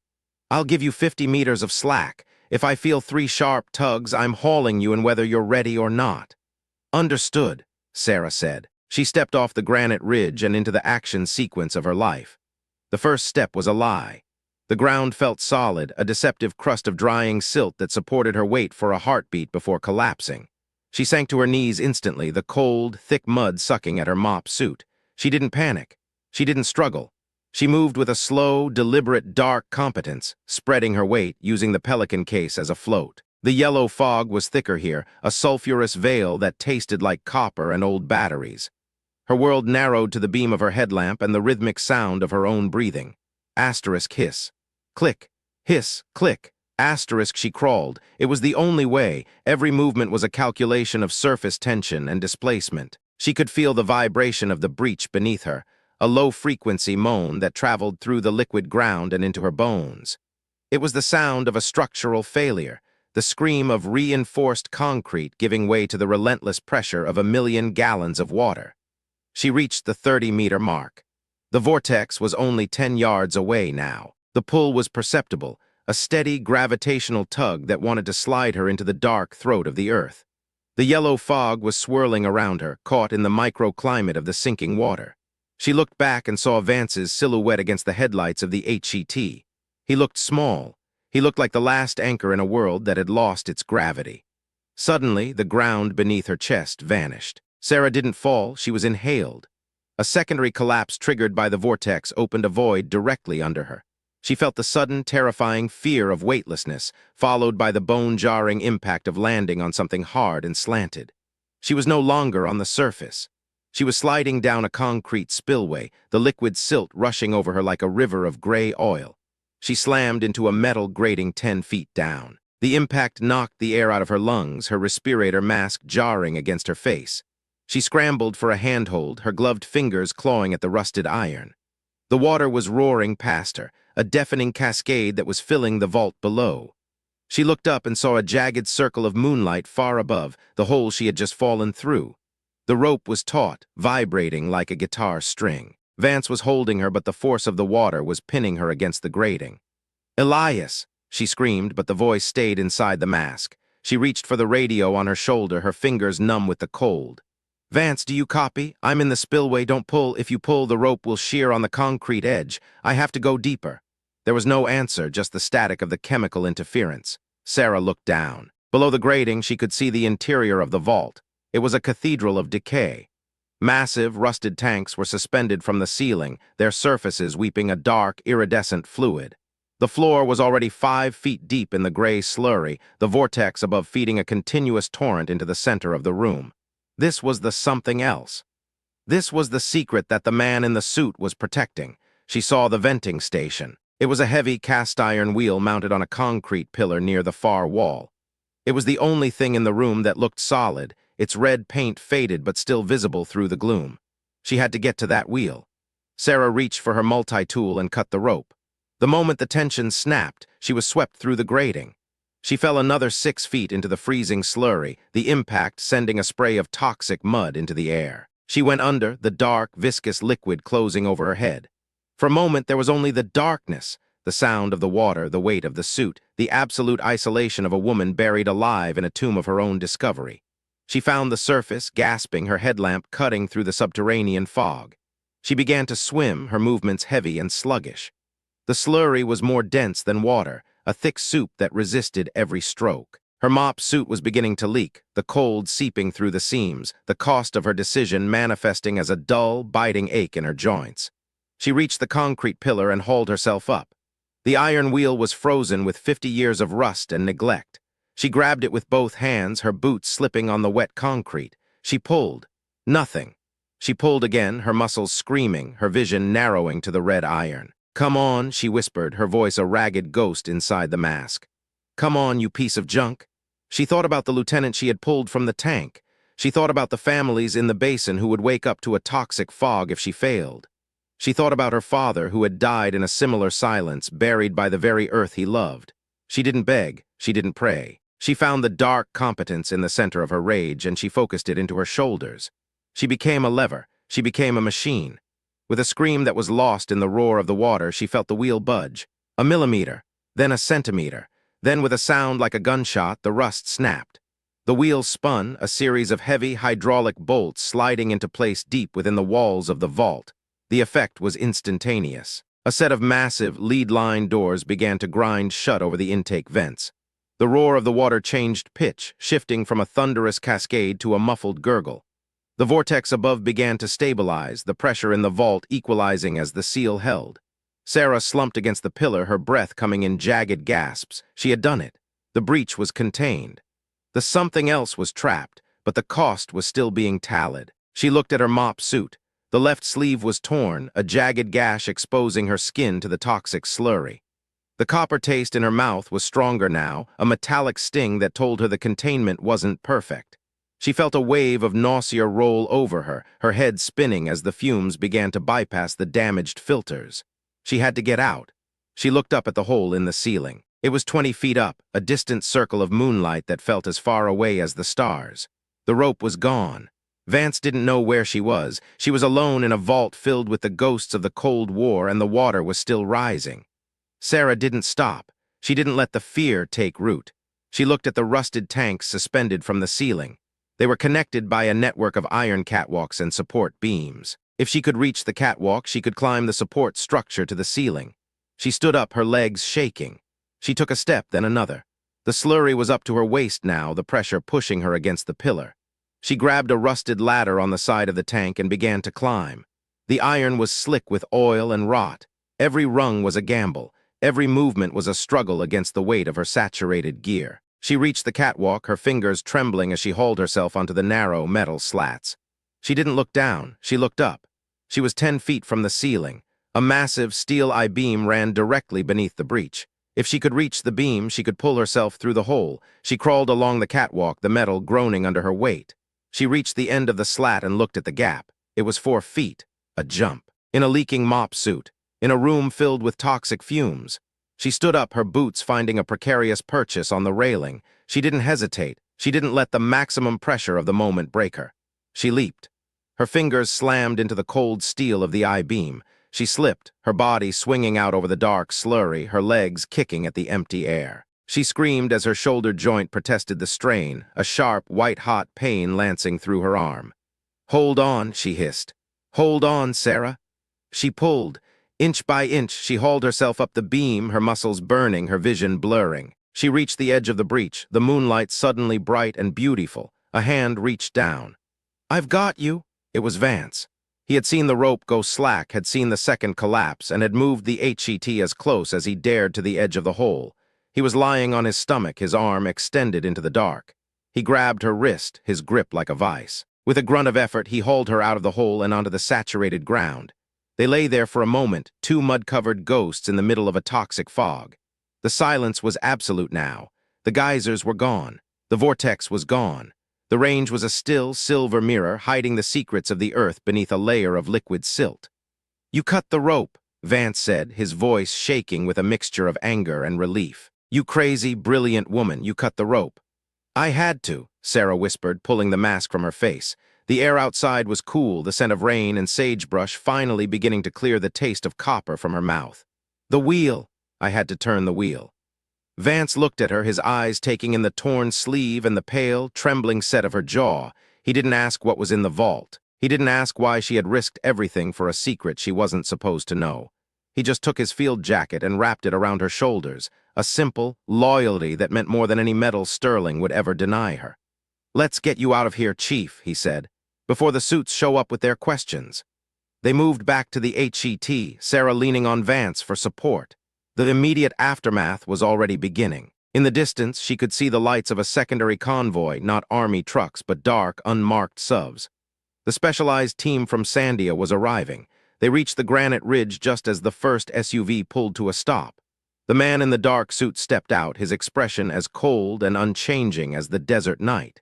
He looked at Sarah, then at the sealed vortex in the center of the lake. "Chief Holloway," he said, his voice flat, "I believe you've wandered quite far from your assigned post." Sarah stood her ground, her spine straight despite the pain in her shoulder, her eyes fixed on his with a controlled intensity that made him blink. "The vault is sealed. The manual venting system is engaged. The plume is contained." The man in the suit didn't look surprised. He didn't look grateful. He just looked at her as if she were a complicated piece of equipment that had malfunctioned in a useful way. "That data is classified top secret. Your knowledge of that facility is a violation of the National Security Act. You will come with us." "She's not going anywhere with you," Vance said, stepping forward, his hand resting on the holster at his hip. "She needs medical attention. She's been exposed. We have our own doctors, Master Sergeant," the man in the suit said. "Now step aside." Sarah looked at Vance, then at the man in the suit. She saw the cost of her victory laid out before her. She had saved the basin, but she had walked into a trap that was much older and deeper than the blowout. The institution she served had failed her, and now the institution that hid the failure was coming to collect. "Go, Elias," Sarah said quietly. "Go back to the motor pool. Tell the general the truth. Tell him what's under the range." "Sarah, go," she commanded. Vance hesitated, then nodded. He knew Sarah was right. The only way to survive this was to make the secret too big to hide. He climbed into his HET and roared away, the massive truck a defiant shadow against the moon. Sarah turned to the man in the suit. She didn't beg. She didn't perform her pain. She just held out her hands, the mud and the blood a testament to the truth she had found in the dark. "I'm ready," she said. As they led her toward the black SUV, Sarah looked back at the black range one last time. The mountain was silent now, its long-overdue debt paid in full. The hope was still there, a small, cold spark in the pit of her stomach. She had listened to the earth, and the earth had given her the strength to stand when the world fell away. The reckoning was coming. She could feel it in the air, a new kind of pressure, a new kind of displacement. But as the door of the SUV clicked shut, Sarah Holloway wasn't afraid. She was a woman who understood how things were held together, and she knew that even the deepest secrets eventually found their way to the surface. The drive back to the main base was silent. The man in the suit sat next to her, his face illuminated by the passing lights of the range perimeter. He was checking a tablet, his fingers moving with a clinical efficiency that reminded Sarah of Sterling. "You have a very impressive record, Sarah," he said without looking up. "A 131A with a specialty in seismic imagery, top of your class at Fort Sill, 2 tours in the Argandab Valley. You have a knack for finding things that don't want to be found." "I don't look for secrets," Sarah said, her voice steady. "I look for structural integrity. The two usually aren't the same thing." The man smiled, a thin, joyless curve of his lips. "In this world they are. We've been watching the Doña Ana data for years. We knew the Sunflare Vault was at risk. We just didn't think the blowout would be this comprehensive." "You let the exercise proceed," Sarah said, her rage finally beginning to leak through her control. "You knew the tanks would trigger the collapse. You used the brigade as a stress test." The man finally looked at her, his eyes dark and empty. We needed to know the failure point. The general wanted a demonstration of might. We wanted a demonstration of physics. You, however, were an unplanned variable. Sarah looked out the window. They were passing the staging area now. The camp was a hive of activity, the soldiers moving in the dark to recover what was left of their equipment. She saw the young Corporal Higgins standing by a stack of crates, his face pale in the floodlights. He looked lost. He looked like a boy who had seen the world break and didn't know how to fix it. She felt a surge of loyalty, not to the man in the suit, not to the army, but to the boys who were being treated as variables in a laboratory they didn't even know existed. "I'm not a variable," Sarah said, her voice dropping an octave, sounding like the earth before a slide. "I'm the person who turned the wheel, and I'm the only one who knows exactly how much pressure is still building behind that seal." The man in the suit paused. He looked at her, really looked at her for the first time. He saw the dark competence in her eyes, the unwavering certainty of a woman who had seen the invisible world and survived it. "Is that a threat, Chief Holloway?" "It's a geological fact," she said. They reached the administrative area of the base. Instead of the TOC, they pulled up to a windowless concrete building near the edge of the airfield. It was a sight Sarah hadn't noticed before, a nondescript facility that didn't appear on any of the base maps she had memorized. They led her inside, the air-conditioned cold hitting her like a wall. They didn't take her to a cell. They took her to a clean, brightly lit room that looked like a high-end medical clinic. 2 doctors in white coats were waiting. "She's been exposed to sunflare slurry," the man in the suit said. "Full decontamination, then a neuroassessment. I want to know exactly what she remembers." Sarah didn't resist as they led her toward the decontamination showers. She let them scrub the mud from her skin, the stinging antiseptic a welcome change from the toxic silt. She let them draw her blood, let them monitor her heart rate, let them perform the cost of her survival. She sat on the edge of the medical bed, wrapped in a white robe, her shoulder throbbing with a dull, insistent rhythm. She felt fear, the real fear now, the fear of the unknown, the fear of being erased. But she also felt a strange, quiet clarity. She had done the mission. She had saved the people. The rest was just data. An hour later, the door to the room opened. It wasn't the man in the suit. It was the general. He looked different without his staff. He looked older, the silver in his hair more prominent under the fluorescent lights. He stood in the doorway for a long moment, looking at Sarah, his expression unreadable. "Master Sergeant Vance told me what you did," the general said. His voice was low, stripped of its command authority. "He told me about the vault. He told me about the wheel." Sarah didn't say a word. She watched him the way she watched a shifting transit level. "Major Sterling has been relieved of his command," the general continued. "An investigation is being launched into the 19th Engineers Survey, but that investigation, it's not going to include the vault, Sarah. It can't." "Because it's classified," Sarah said. "Because it doesn't exist," the general corrected. "And as of right now, neither does your report, neither does your descent into that facility. According to the official record, the blowout was a natural occurrence and you were injured while attempting to recover equipment from the lake." Sarah felt a cold, hard rage bloom in her chest, not explosive, quiet and precise. "The lieutenant almost died, sir. 3 tanks are at the bottom of a toxic sinkhole, and you're going to call it a natural occurrence." The general stepped into the room, his voice dropping to a whisper. "I am trying to keep you from being disappeared into a black site, Chief. The people you met tonight, they don't answer to the Department of Defense. They answer to a ghost story. If you try to fight this, if you try to be a hero on the record, they will destroy you. They will take your career, your pension, and your freedom, and they will do it with a smile." "So I'm just supposed to be a footnote?" Sarah asked, her eyes burning with the effort to stay controlled. "I'm supposed to let them walk away with their variables?" The general looked at her, and for the first time, Sarah saw a flicker of the same dark competence she felt in herself. He wasn't a villain. He was a man who had spent 40 years learning how to survive a system that was designed to consume him. "You saved the lives that mattered, Sarah," he said. "That's the only victory we get in this world. The rest is just noise. Take the medical retirement. Take the commendation for exceptional bravery during recovery operations and walk away, for your own sake, for Vance's sake." Sarah looked at him, then at the door where the man in the suit was likely waiting. She felt the cost of her integrity, the heavy, suffocating weight of a truth that no one wanted to hear. She thought about the hope that had survived the night. It was smaller now, quieter. It was the hope of a woman who knew she had done the right thing even if the world would never know her name. I'm not retiring, Sarah said, her voice like iron. The general blinked. Sarah, I'm not retiring and I'm not walking away, she said, standing up, the white robe falling around her like a shroud. I'm a 131A general. I'm the best imagery officer you've got, and you're going to need me, because that blowout wasn't the end. The Black Range is still moving, the aquifer is still under pressure, and now that the vault is sealed, the hydraulic head is going to find a new way out. She stepped closer to him, her eyes fixed on his. You can let them erase me, sir. You can let them turn me into a variable, or you can let me do my job. You can let me find the next failure point before it happens, because the next one, it isn't going to be in the middle of a desert. It's going to be under the main base. The general stared at her, his mouth slightly open. He saw the woman who had stared into the throat of the earth and didn't blink. He saw the extraordinary hidden capability that everyone else had tried to ignore. How do you know? He asked. Because I can hear it, Sarah said. I can hear the hum, and it's getting louder. The general was silent for a long time. Then he nodded. It was a small, subtle movement, but it was the most important decision he had made in his career.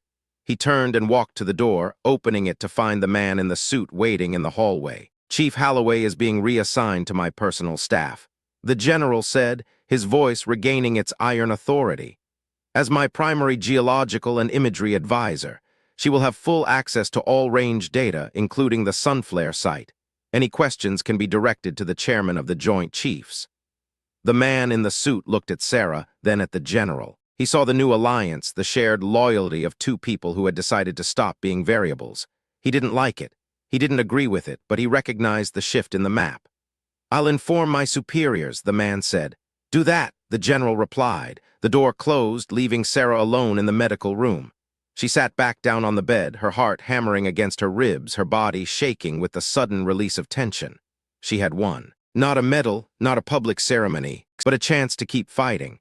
A chance to be the person who saw the cracks before they broke. She looked at her hands. They were clean now, the gray silt gone, but the topographic map was still there, etched into her soul. She felt the cost of her survival, the pain in her shoulder, the metallic taste in her mouth, the knowledge of the secret world that lived beneath the surface. But she also felt the hope.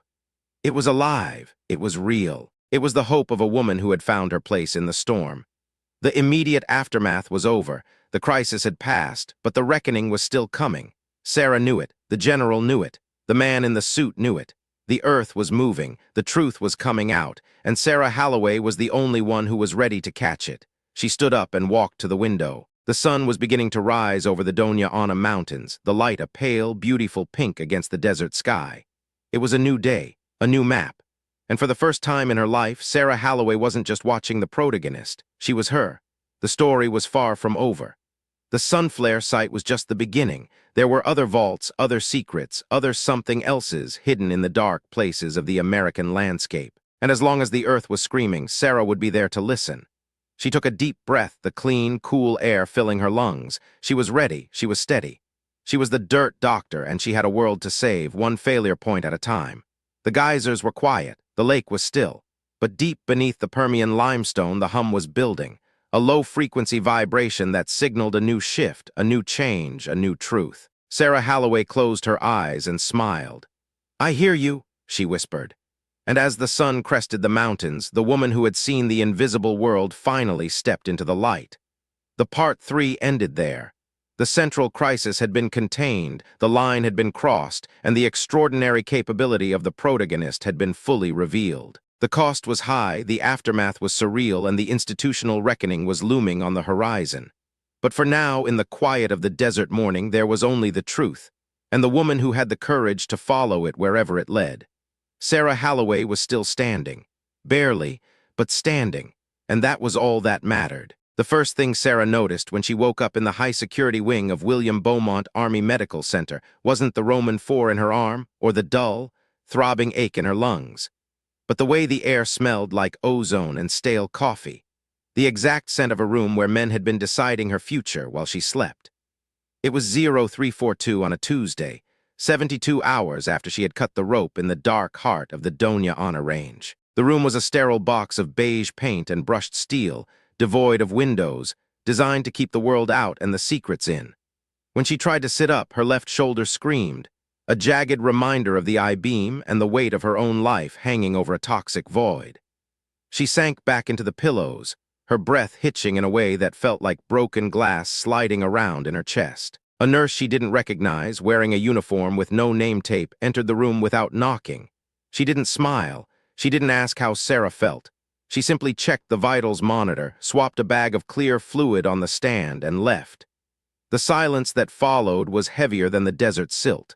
It was the silence of the institution. It was the sound of the United States Army closing its ranks, a massive, multi-layered machine beginning the slow, methodical process of digesting an inconvenient truth.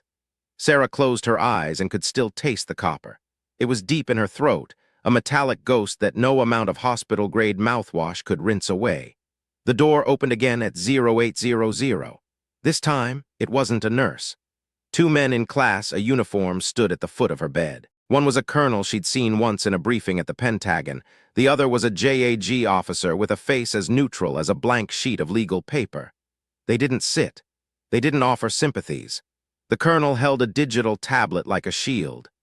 "Chief Holloway," the colonel said, his voice clipped and professional, the tone of a man delivering a weather report for a hurricane he intended to ignore. "The line of duty investigation for the incident on the 19-2 range is being finalized. We need your signature on the preliminary statement."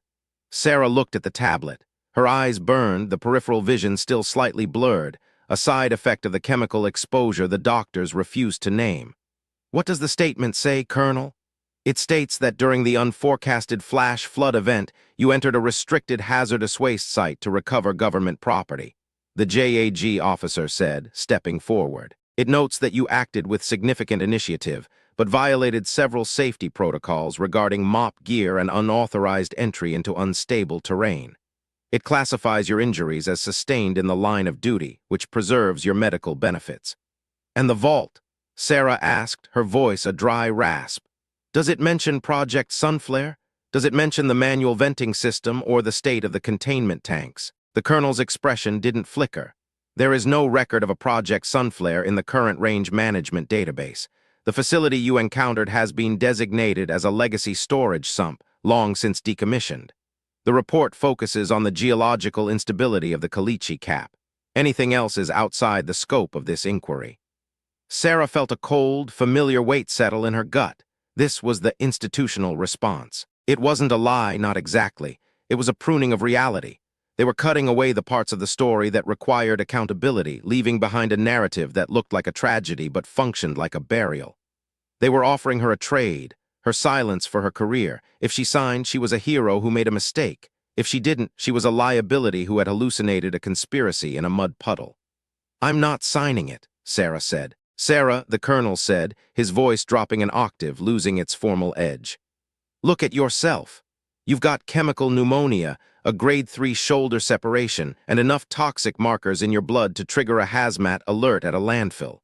If you fight the narrative, the Army doesn't have to pay for your rehab. They don't have to keep you in the 131A program. You'll be out on a medical discharge before the sun sets with a not service-connected label on your file. Is that what you want? I want the people in Las Cruces to know why their groundwater smells like a 1954 chemistry set," Sarah said, the controlled rage beginning to hum in her chest. "I want the families of the men Sterling sent into that valley to know they weren't just victims of a storm. They were bait." The JAG officer sighed, a sound of genuine, weary disappointment. "Major Sterling is currently under administrative review for his failure to observe weather warnings. He will likely be forced into early retirement. That is the reckoning, Chief. That is as far as the chain of command is willing to go. Do not mistake the Army's desire for a quiet resolution for a lack of options. Sign the statement." He laid the tablet on her lap. The stylus felt heavy, a cold piece of plastic that carried the weight of everything she had earned since basic training. She looked at the screen, at the sterile, bureaucratic words that erased the scream of the water and the roar of the vault. She thought about Vance.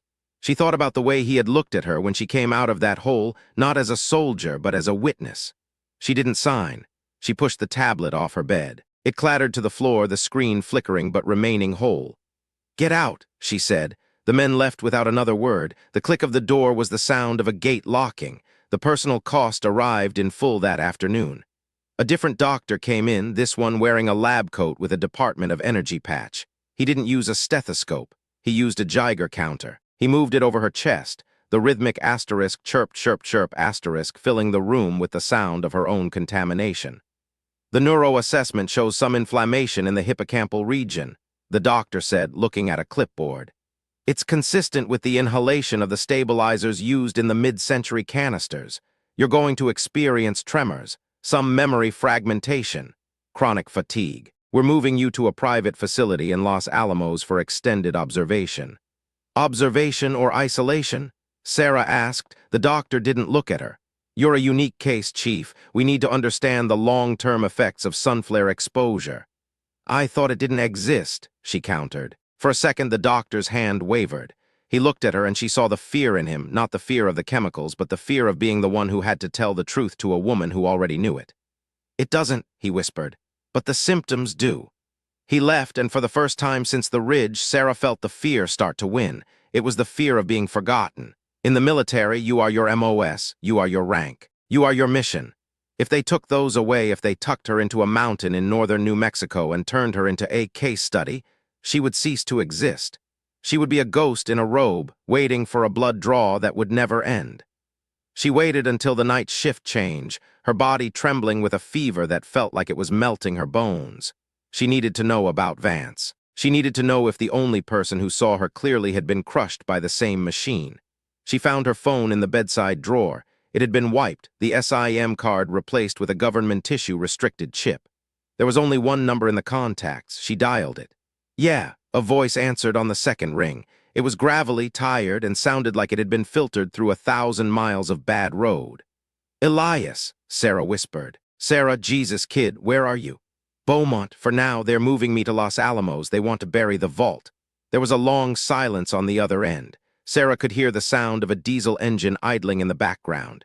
Vance was in a motor pool. He was always in a motor pool. They already started, Sarah.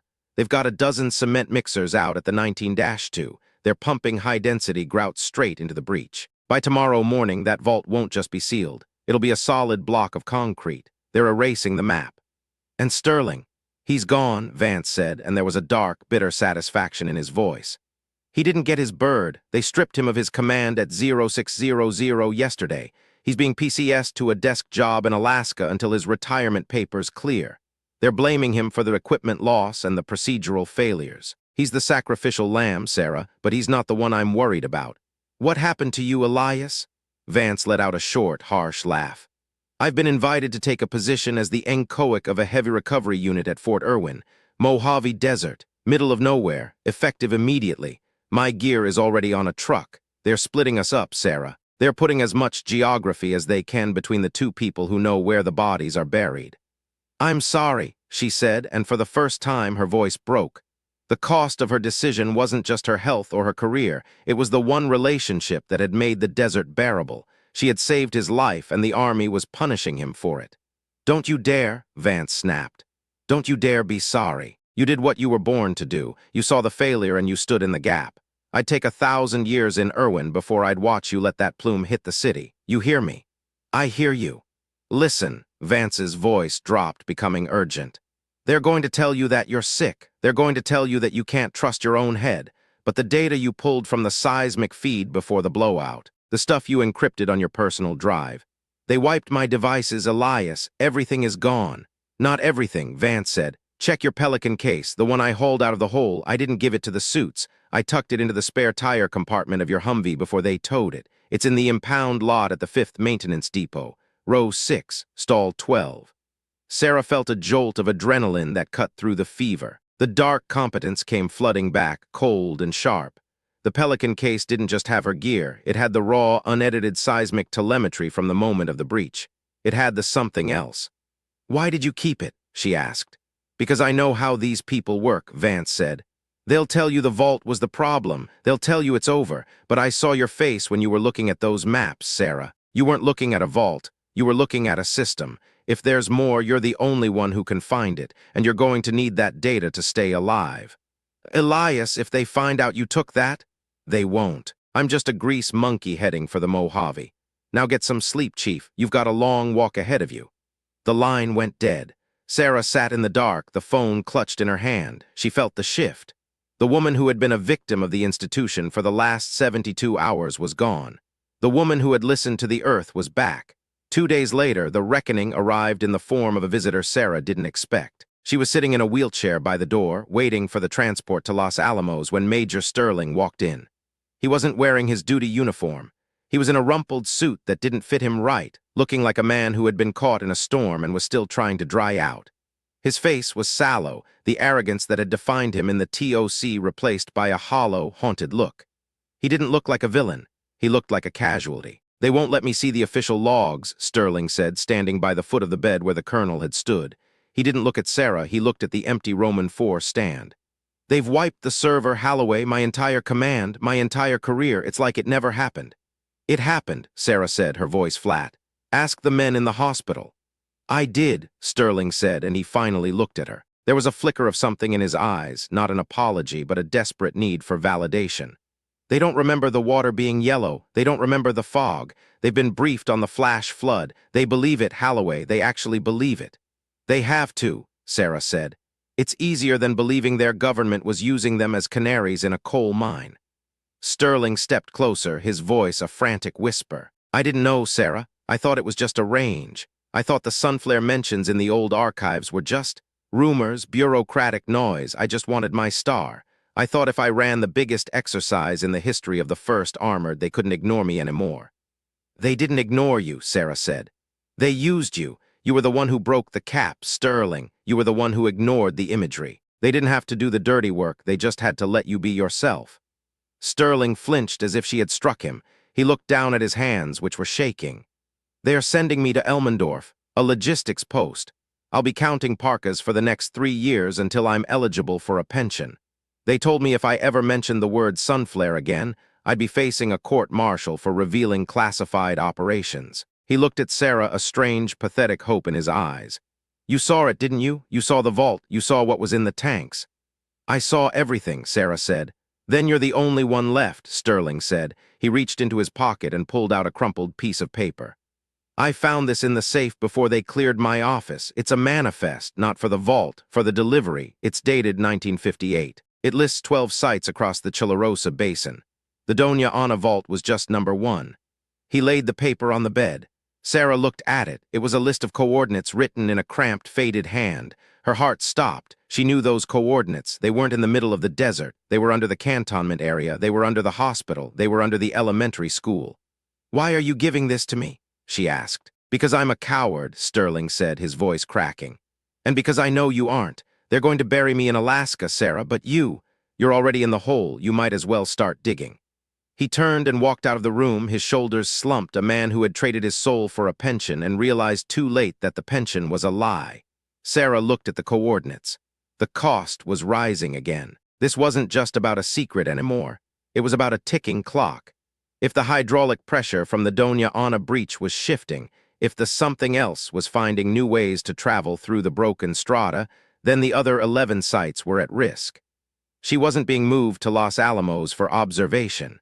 She was being moved because she was the only person who could see the pattern. They weren't trying to heal her, they were trying to harvest her. At 2200, the transport arrived.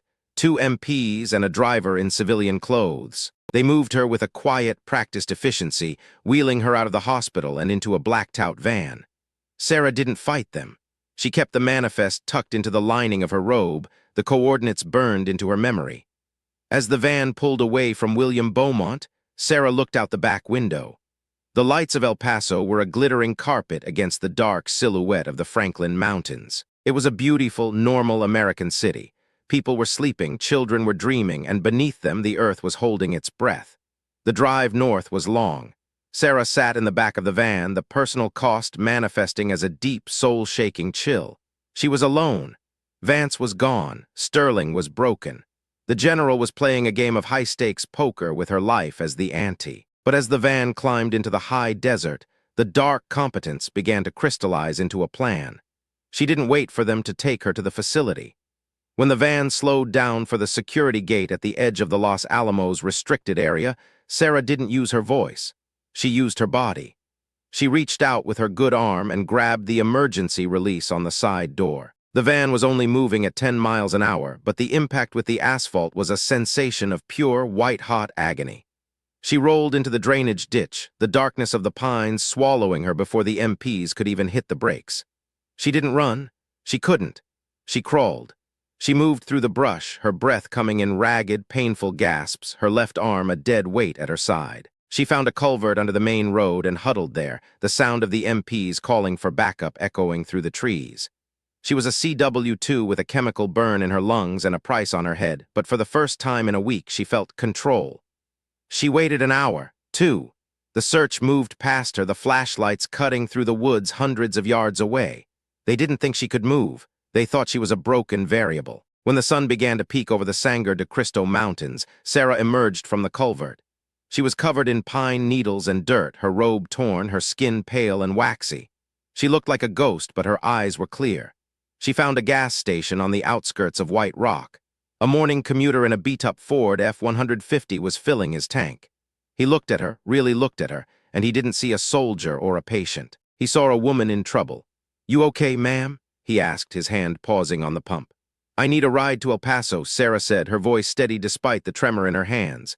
"That's a long way," the man said, frowning. "You look like you belongs in a hospital." "I just came from one," Sarah said. She reached into her pocket and pulled out the one thing she had kept from her old life, her grandfather's silver compass. "I don't have money, but this is worth enough to get me to the border." The man looked at the compass, then at the extraordinary hidden capability in her eyes, the look of a woman who had seen the end of the world and was currently on her way to stop it. He didn't take the compass. He just opened the passenger door. "Keep your heirloom," he said.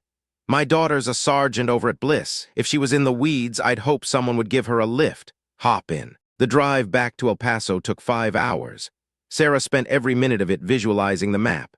She saw the Chilarosa Basin not as a desert, but as a vascular system.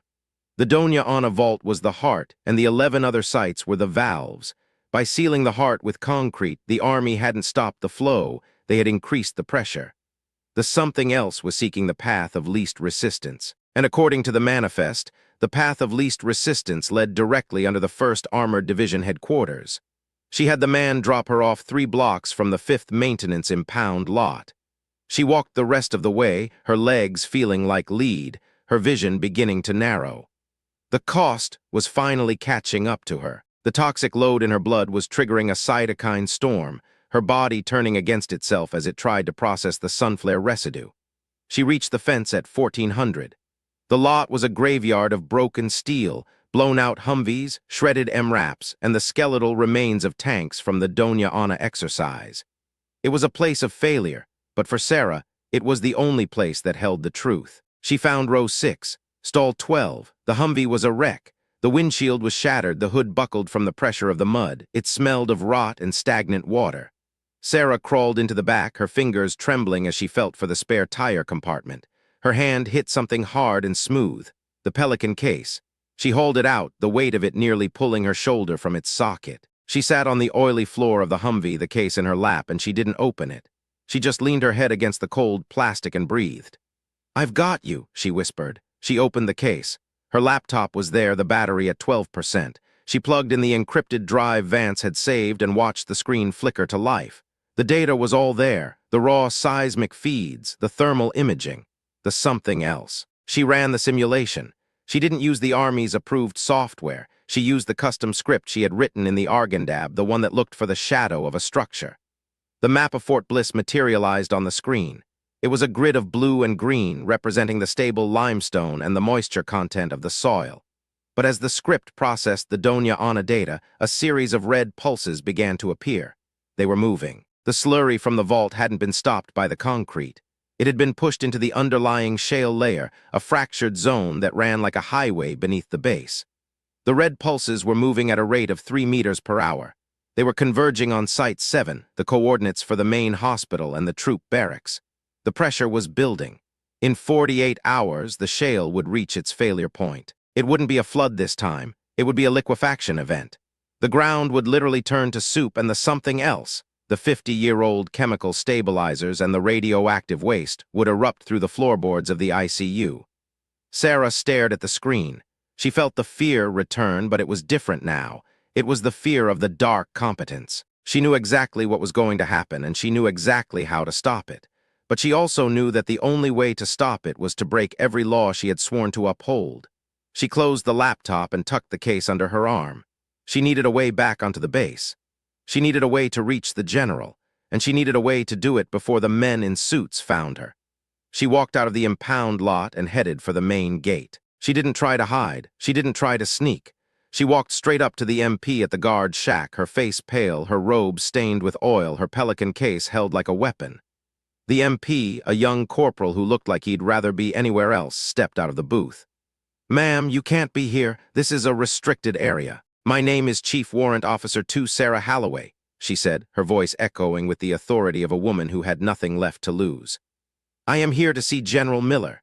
Tell him the dirt doctor is back, and tell him the hum is about to become a scream." The corporal hesitated, his hand hovering over his radio. He looked at Sarah, at the blood on her robe, the mud on her boots, and the loyalty that burned in her eyes. He didn't see a fugitive. He saw a soldier who had come back from the dead. "Wait here, Chief," he said. He made the call. 10 minutes later, a black SUV pulled up to the gate. It wasn't the MPs. It wasn't the men in suits. It was the general's personal aide, a major who looked like he hadn't slept in a week. He didn't say a word. He just opened the back door and gestured for Sarah to get in. They drove through the base in a silence that felt like the moment before a bomb goes off. Sarah watched the soldiers jogging in formation, the families walking to the PX, the life of the army continuing as if the ground beneath them were as solid as iron. She felt a surge of hope, not for herself, but for them. She was the only one who knew the cost of their safety, and she was willing to pay it. They reached the general's headquarters. The building was a fortress of glass and steel, the nerve center of the 1st Armored. The major led her through a side entrance, bypassing the security checkpoints and up to the top floor. The general was standing at the window, looking out at the mountains. He didn't turn around when Sarah entered. "You were supposed to be in Los Alamos, Sarah," he said, his voice weary. "The coordinates Sterling gave me, sir," Sarah said, ignoring the comment. "Site 7 is going to breach in 46 hours. The concrete at Doña Ana created a hydraulic hammer. The shale layer is failing."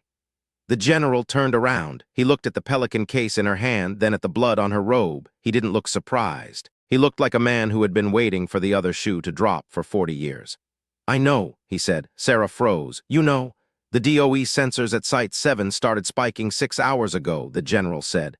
"They're already evacuating the basement of the hospital. They're calling it a gas leak." "It's not a gas leak, sir. It's a collapse.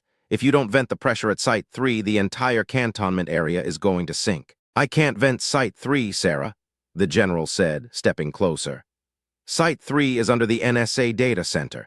If I open that valve, I'm not just releasing mud.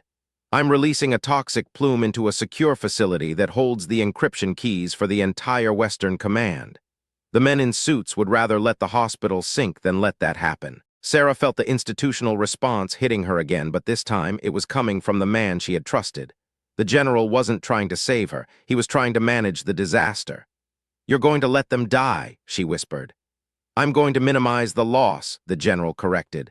"We're moving the patients now. We'll lose the building, but we'll save the secrets. That's the mission, Chief. That's always been the mission." Sarah looked at the general, and she finally saw the cost of his rank. He had spent so long protecting the institution that he had forgotten how to protect the people. He was a part of the machine now, a cog that turned whenever the something else demanded it. "I'm not a variable, sir," Sarah said, the dark competence narrowing her world to a single point of action. "And I'm not a cog." She turned to leave, but the major was standing in front of the door. "I can't let you leave, Sarah," the general said. "For your own safety, for the safety of the mission, you've done your part, now let us do ours." "Your part is a lie," Sarah said. She looked at the pelican case, then at the window. The ground beneath them hummed, a low, rhythmic vibration that only she could feel. It wasn't the hum of the mountains anymore. It was the hum of the vault. The reckoning wasn't coming. It was here.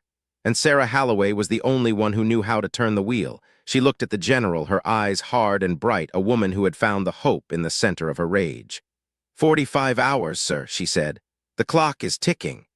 The general didn't answer. He just looked out at the mountains, a man who had already decided what he was willing to lose. The door clicked shut, locking Sarah inside the highest office on the base.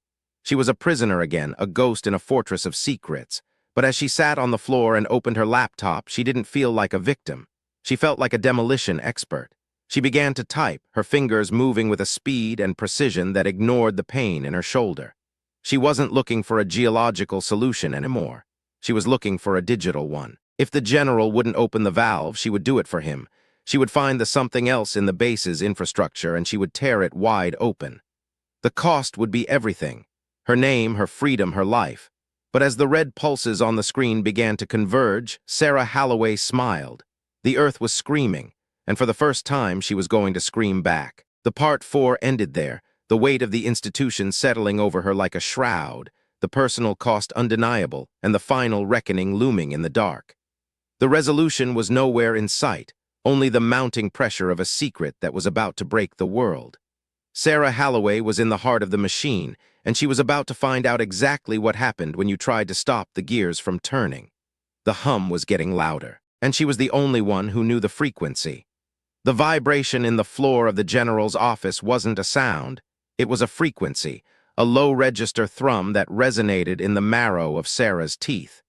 It was the Earth's way of screaming through a gag. She sat on the floor, the Pelican case open between her knees, the glow of the laptop screen casting her face in a sharp, blue light that made her skin look like parchment. Major Thorne stood by the door, his hand resting on the holster of his sidearm, not with aggression, but with the weary posture of a man guarding a cage he didn't want to be in. The general had stepped out to take a call, which in the 1st Armored Division meant he was receiving instructions from the men in Virginia who didn't exist on any organizational chart.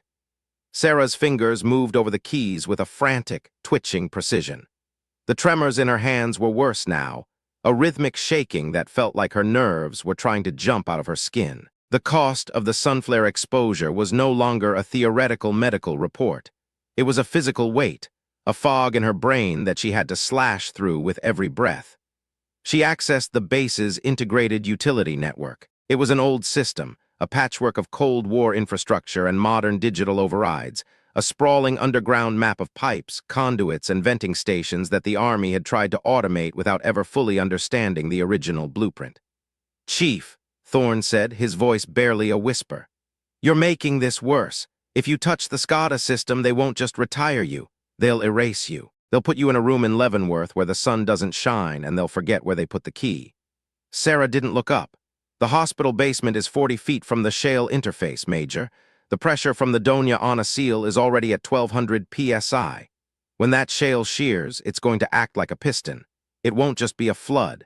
It'll be a geyser of 1950 Zera chemical waste and radioactive silt. I'm not touching the SCADA to be a rebel.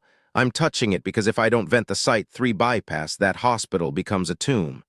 "The general said they are evacuating," Thorne countered, though the conviction in his voice was thinning. "They're moving the ICU," Sarah said, finally looking up. Her eyes were bloodshot, the pupils dilated. "They aren't moving the daycare center in the North Wing. They aren't moving the 200 soldiers in the transit barracks. They're moving the high-value assets and the witnesses. The rest of them are being left to the gas leak." She hit the enter key. The screen flickered red, asterisk access denied, asterisk she didn't flinch. She had expected the firewall. The NSA data center under Site 3 wasn't just a building, it was a digital fortress, but Sarah wasn't trying to break into their servers. She was looking for the plumbing. She shifted her search to the environmental control systems, the cooling loops that kept the massive server banks from melting. They were connected to the same aquifer. They had to be. In the desert, water was the only thing that moved heat. She found it. A primary intake valve labeled asterisk station 3 echo asterisk. It was a legacy piece, a heavy-duty manual override with a digital monitoring sensor. If she could trigger a critical cooling failure alarm, the system would be forced to purge the line to prevent a blowout in the server farm. It was a backdoor exit, a way to use the institution's own self-preservation instinct against it. "I need your credentials, Major," she said. Thorne took a step back, his face going pale. "Sarah, no, that's a career ender. That's treason." "It's not treason to save soldiers," she said, standing up. The movement sent a jolt of agony through her separated shoulder, and for a second the room spun. She leaned against the general's mahogany desk, the smell of furniture polish and old paper clashing with the metallic taste in her mouth. "You saw the manifest. You know what Site 7 is. If you let that hospital go down, you're not an aide, you're an accomplice." The silence in the office was absolute, save for the hum of the mountains. Thorne looked at the door, then at the woman standing before him, a broken, trembling warrant officer who was the only person in the building telling the truth. He reached into his pocket and pulled out his common access card. He didn't hand it to her. He walked over to the terminal and slotted it into the reader. "I have a daughter," Thorne said, his voice flat and hollow. "She was born in that hospital. If this is a lie, Sarah, I'll never see her again." "It's not a lie," she said. He typed in his PIN. The screen turned green. Asterisk access granted. Asterisk Sarah pushed him aside, her fingers flying. She didn't just trigger the alarm, she rewrote the logic of the purge. She forced the Site 3 bypass to open fully, a massive redirection of the hydraulic pressure. On the screen, she watched the pressure sensors at Site 7, the hospital, begin to drop. The red pulses slowed. The Earth was still screaming, but the pressure was being shunted toward the desert, toward an old, abandoned sump in the foothills where the only thing it would kill was the scrub brush. "What did you do?" Thorne asked. "I vented the hammer," Sarah said. A loud, mechanical asterisk clack asterisk echoed through the room. The door to the general's office unlocked. General Miller stepped back inside, his face a mask of cold fury. Behind him were two men in dark suits, their expressions unreadable, their eyes fixed on the laptop on the floor. "Major," the general said, his voice a low growl, "step away from the terminal." Thorne didn't move for a second, then he slowly raised his hands. "Sir, the pressure at Site 7 was reaching critical." "I gave you an order, Major," Miller snapped. He looked at Sarah, and for the first time she saw the dark competence in him, the look of a man who had survived 30 years of bureaucracy by knowing exactly when to cut a limb to save the body. "Chief Holloway, you are under arrest for the unauthorized access of a classified network and the endangerment of a national security asset." "The hospital is safe, sir," Sarah said, her voice steady. "The pressure is dropping. You can check the sensors." "The hospital was never the priority," one of the men in suits said, stepping forward. He was younger than the general, with a sharp, Ivy League face and a voice like a razor. "You just dumped 400,000 gallons of contaminated slurry into a public access drainage basin, Chief. You just turned a controlled internal incident into a regional environmental disaster. We didn't want to bury you, Sarah. We really didn't, but you've left us no choice." They moved toward her. Sarah didn't fight, she didn't run. She watched as they seized the Pelican case, as they roughly pulled her arms behind her back and clicked the cuffs into place. The pain in her shoulder was a white-hot flare that threatened to black her out, but she kept her eyes on the general. "Was it worth it, sir?" she asked as they led her toward the door. "The data center for the lives of your soldiers." Miller didn't answer. He turned back to the window, looking out at the mountains as if he could see the something else bubbling up in the desert, a dark, toxic stain on his legacy that he would never be able to scrub away. The next 48 hours were a blur of institutional response at its most efficient. They didn't take her to a cell. They took her to a windowless room in the basement of the Provost Marshal's office, a concrete box that smelled of bleach and damp earth. They didn't read her rights. They didn't give her a lawyer. They gave her a series of papers to sign, non-disclosure agreements, voluntary resignation forms, a confession of mental instability caused by combat-related stress. They told her if she signed, the charges would go away. She would be given a medical discharge, a full pension, and a quiet life in a facility where the tremors could be managed. If she didn't, she would be charged under the Espionage Act. She would be the woman who tried to sabotage the nation's intelligence infrastructure during a time of heightened alert. Sarah didn't sign. She sat in the chair, her hands shaking so badly she had to tuck them under her thighs. She stared at the wall, at a small crack in the concrete where a line of salt had formed, a sign of moisture, a sign that the earth was still moving, still breathing even here. She thought about Vance. She wondered if he was in the Mojave yet, if he was looking at the sand and thinking about the dirt doctor. She hoped he had kept his head down. She hoped he was safe. On the third day, the door opened. It wasn't the men in suits. It was a JAG officer Sarah had never seen before, a captain with a tired face and a stack of files that looked like they had been dragged through a swamp. He sat down across from her and didn't say a word for a long time. "My name is Captain Reese," he said finally. "I've been assigned to your case by the 1st Armored Command, not the General, the command." "What's the difference?" Sarah asked, her voice a dry rasp. "The difference is that the hospital didn't sink," Reese said. "And the families of the soldiers in the barracks started asking questions about why their tap water turned orange for 6 hours on a Wednesday. The general tried to keep a lid on it, but you can't hide a tectonic shift, Chief. The EPA is on site. The DOE is doing soil samples. and the men in suits are currently busy explaining to a congressional subcommittee why there was a 1958 delivery manifest for radioactive waste under a troop medical center. Sarah felt a flicker of hope, but it was cold and sharp. And the charges against me. They're dropping the Espionage Act, Reese said, opening a file. They can't afford a public trial. If they put you on the stand, the whole Sunflare program becomes public record. They're offering a compromise. You accept a general discharge under honorable conditions for medical reasons. You agree to a lifetime gag order regarding Project Sunflare. In exchange, they'll provide you with a specialized medical care package at a private facility in Montana. No Leavenworth, no suits. What about Thorne? Reese sighed. Major Thorne has been reassigned to a recruiting depot in North Dakota. He's keeping his rank, but his career path is a dead end. He told me to tell you that his daughter is fine. They moved her to a clinic in Austin. Sarah leaned back in the chair. The cost was settling into its final shape. She had saved the people, but the institution had saved itself. The something else would be paved over, the orange water would be blamed on a pipe burst, and the manifest would be shredded. She was being offered a quiet exit, a way to disappear into the mountains and let the tremors take her. What happens if I don't sign? She asked. Reese looked at her with a profound, weary respect. Then we fight, and we probably lose. They'll bury you in procedural motions for 10 years. You'll die in a hospital bed in a military prison before you ever get to tell your story to a jury. The machine is too big, Sarah. You didn't break it. You just jammed the gears for a minute. Sarah looked at her hands. They were steady for a brief, miraculous second. She thought about the dark competence that had defined her life, the way she had always been the one who saw the pattern that everyone else ignored.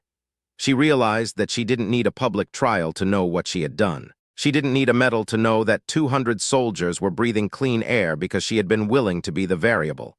"Give me the pen," she said. The signature felt like the heaviest thing she had ever moved. It was the sound of a door closing on the only life she had ever known. When she finished, Reese took the papers and stood up. He didn't offer his hand. He just gave her a sharp, crisp salute, the kind of salute you give to someone you're never going to see again. "Good luck, Chief," he said. 2 weeks later, Sarah Halloway stood at the edge of a dirt road in Billings, Montana. The air was cold and smelled of pine and rain, a sharp, clean contrast to the ozone and stale coffee of the desert. She was wearing a civilian coat that felt too big, her left arm in a sling, a small duffel bag at her feet. The tremors were a constant hum now, a rhythmic shaking in her legs that made it hard to stand for long, but she didn't mind. She was home. She walked up the gravel driveway to a small, weathered house that sat on a ridge overlooking the valley.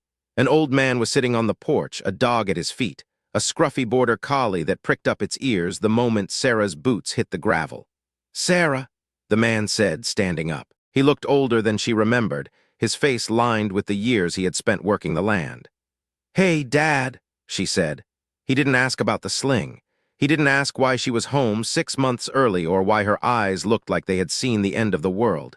He just walked down the steps and pulled her into a hug that smelled of wood smoke and peppermint. Sarah buried her face in his shoulder and finally, for the first time since the ridge, she let the controls slip. She didn't sob, she didn't perform her pain, she just let the weight of the last month dissolve into the silence of the Montana sky. "You okay, girl?" he asked, stepping back. "I'm tired, Dad," she said. "I'm just really tired." "Well," he said, picking up her bag, "the guest room is still the guest room, and the dog missed you. Come on inside." The months that followed were a quiet landing. Sarah spent her days walking the perimeter of the property, her body slowly acclimating to the permanent damage. The doctors at the private clinic in Missoula, men who wore white coats but had the same institutional eyes as the ones in El Paso, monitored her blood work and gave her pills for the tremors. They called it degenerative nerve damage from an undetermined chemical exposure. They never mentioned Sunflare. They never mentioned the army. Sarah didn't talk to them much. She spent her time in the shed, working on her grandfather's old compass, cleaning the brass and resetting the needle. She thought about Vance. He sent her a postcard once a month, no return address.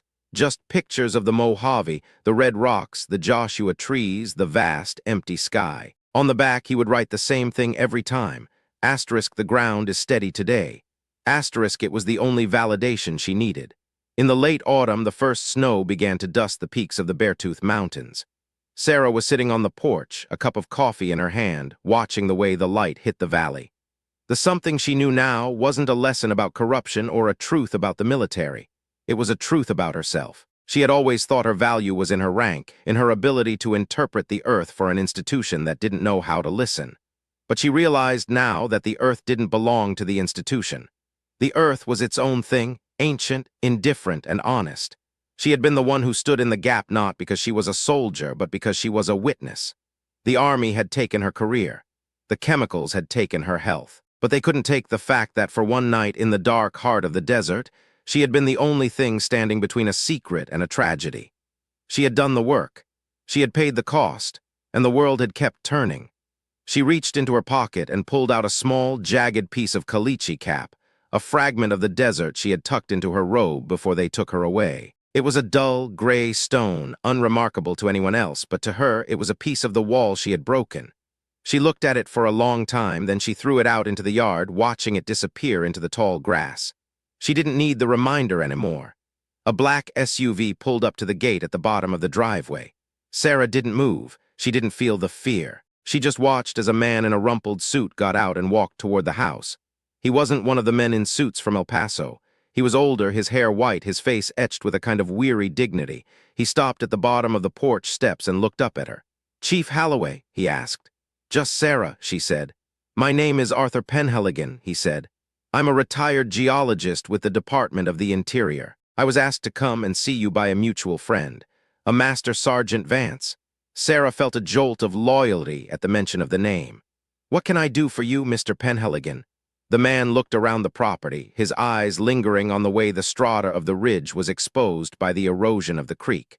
"Elias told me you have a particular talent for listening to the ground. He told me you saw something in the Chilarosa Basin that wasn't on any map." "I signed a gag order," Sarah said, her voice flat. "I'm not interested in the Army's secrets," Penhaligon said, stepping closer. "I'm interested in the water. There's a shelf of shale that runs from the border all the way up through the San Juan Basin. If it's as fractured as Elias suggests, then the something else isn't just a local problem. It's a regional one, and the government isn't looking for it. They're pretending it's not there." He reached into his bag and pulled out a map, not a military grid, but a geological survey of the entire American West. He laid it on the porch railing and pointed to a series of coordinates. "I've got a small team," he said.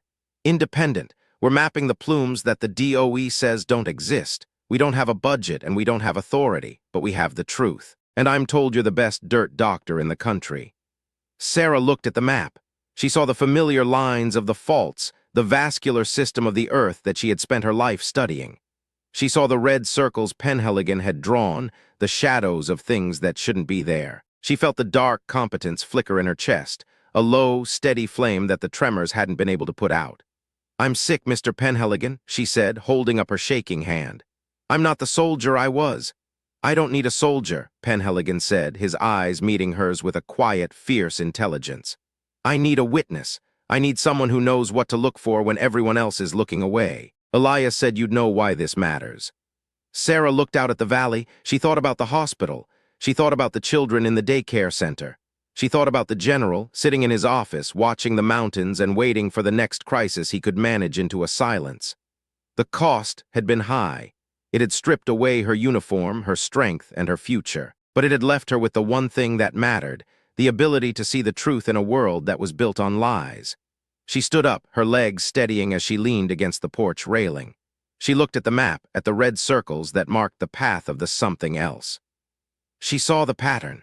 She saw the way the water moved, the way the earth held its breath, and the way the secrets were trying to find their way to the light. "I can't go to the desert," she said. "The doctors say the heat will trigger a seizure." "We aren't going to the desert," Penhaligon said. "We're going to the mountains. The aquifers in the Rockies are the headwaters for everything. If we can prove the contamination has hit the deep strata flows, they can't hide it anymore. We can save the water, Sarah, but I need you to tell me where to dig." Sarah reached out and touched the map. Her finger landed on a spot in the San Juan National Forest, a place where the limestone was thin and the pressure of the underground flows was at its peak. She felt the frequency in the paper, a ghost of the hum she had heard in the vault. "There," she said. "Start there." Penhaligon smiled. It was a small, knowing smile, the look of a man who had finally found the piece of the puzzle he had been missing. "When can you leave?" "I need to pack my bags," Sarah said, "and I need to bring my dog." "We've got a truck at the bottom of the hill," he said. "Take your time." Sarah went back into the house. She didn't tell her father the truth. She didn't have to. He saw her face. He saw the way she was moving, the way the controlled control had been replaced by a quiet, determined purpose. He just nodded and helped her pack her gear, the compass the laptop Vance had saved, and a pair of sturdy hiking boots that had seen better days. "You coming back?" he asked as she stood at the door. "I don't know, Dad," she said, "but I'm going to be okay." She walked down the driveway, the dog trotting at her side. She didn't look back at the house. She didn't look back at the life she had lost. She looked at the truck waiting at the gate, at the man who was offering her a chance to be the variable one more time. The drive into the mountains was long and quiet. Sarah sat in the passenger seat, the window cracked to let in the cold air. She watched the pines blur past, the peaks of the Rockies rising up like the teeth of a giant. She felt the tremors in her hands, a rhythmic shaking that matched the vibration of the truck's engine. She didn't try to stop them. She just let them be part of the rhythm. As the sun began to set, casting a deep golden light over the mountains, Sarah reached into her bag and pulled out her grandfather's compass. She opened the lid and watched the needle spin, seeking the north, seeking the truth, seeking the one thing that never changed no matter how much the world tried to bury it. She thought about the general. She thought about the men in suits. She realized that they were the ones who were truly lost.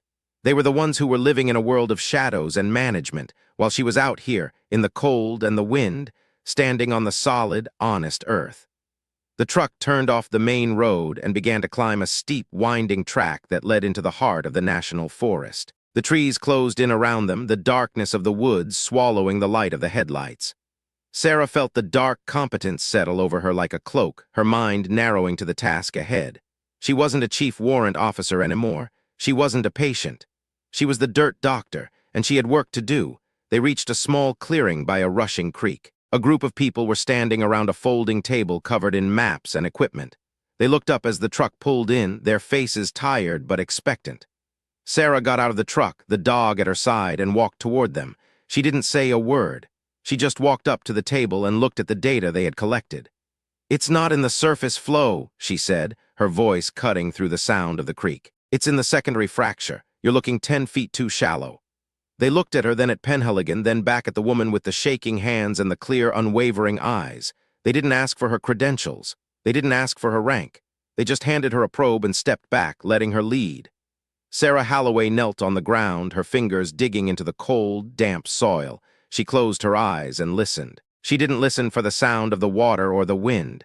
She listened for the hum, the low, rhythmic frequency of the earth that told the story of what was hidden beneath the surface. She found it. It was faint, a ghost of the roar she had heard in the vault, but it was there. The something else was moving. It was seeking the path of least resistance, and she was the only one who could stop it. She opened her eyes and looked at the team. "Start the drill here," she said, pointing to a spot where the limestone was cracked by a root. "We have 24 hours before it hits the main aquifer." They began to work. The sound of the drill was a sharp, mechanical scream in the silence of the woods, but to Sarah it was a song of hope. She sat on a rock, watching the way the steel bit into the earth, her hands steady as she held the monitor. The cost had been everything, but the reward was this: the knowledge that even when the institution fails, even when the secrets are buried, the truth still has a voice. And as long as there were people like her willing to listen, the earth would never be truly silent. The sun went down and the stars came out, a glittering carpet against the velvet black of the mountain sky. Sarah sat in the darkness, the tremors in her legs a quiet reminder of what she had survived. She wasn't afraid. She wasn't alone. She was exactly where she was supposed to be. The ground beneath her was solid and honest. She reached down and touched the earth, her fingers tracing the line of a fault she could feel but not see. She whispered a name, Vance, and then another, Thorn, and then she let them go. She let the memory of the desert and the hospital and the men in suits drift away like the smoke from a campfire. She was the dirt doctor, and she was finally home. The drill hit the fracture at midnight. A plume of dark, silty water erupted from the hole, the smell of almonds and rot filling the air. The team scrambled to collect samples, their faces illuminated by the flashlights, their voices hushed with the weight of what they had found. Sarah didn't move. She just watched the water, her eyes reflecting the starlight. She knew what the samples would show. She knew the fight that was ahead of them. She knew the cost would only continue to rise. But as she sat there in the quiet of the Montana night, she felt a peace she hadn't known in years. She had found the pattern. She had seen the truth, and she had done what she was born to do. The tremors in her hands were still there, a rhythmic shaking that would never truly go away. But as she looked up at the stars, she realized that they weren't a sign of weakness. They were a sign of the frequency. They were the sound of the earth moving inside her. She closed her eyes and let the hum carry her. The next morning, as the sun began to peek over the ridge, Sarah stood by the creek and watched the team pack their gear. They were moving to the next site, the next coordinate on the map. They were a small group of ghosts moving through the woods, looking for the things that weren't there. Penhaligon walked up to her and handed her a cup of hot coffee. "We're heading out, Sarah. You ready?" She took the cup, the warmth of it seeping into her shaking fingers. She looked at the creek, at the way the water flowed over the rocks, clear and cold and honest. She looked at the dog, who was waiting by the truck, his tail wagging. "I'm ready," she said. She walked toward the truck, her boots crunching on the gravel. She didn't look back at the clearing or the hole they had drilled. She didn't look back at the life she had left behind. She looked at the road ahead, a winding track that led deep into the heart of the mountains. She felt the something else inside her, not the chemicals, but the extraordinary hidden capability that had always been there, the part of her that knew how to stand in the gap. She knew the mission wasn't over. She knew it would never be over. But she also knew that she was the right person for the job. The truck pulled away from the creek, the sound of the engine echoing through the trees. Sarah sat in the passenger seat, the map open on her lap, her finger tracing the path of the water. She was a woman who had lost everything and found herself in the ruins. She was a witness. She was a variable. She was a soldier who had never stopped serving. The mountains were tall and the sky was wide and the truth was waiting to be found. And Sarah Halloway was the only one who knew the way. She reached into her bag one last time and pulled out her grandfather's compass, the brass cool against her palm. She didn't open the lid. She didn't need to see the needle. She knew exactly where she was going, and she knew exactly why she was going there. The tremors in her hands were quiet now, a low-register hum that was barely a vibration. It was the frequency of the earth. It was the sound of the truth, and it was the only thing she had left that the army couldn't take away. She closed her eyes and let the silence of the mountains fill her. The ground was steady today.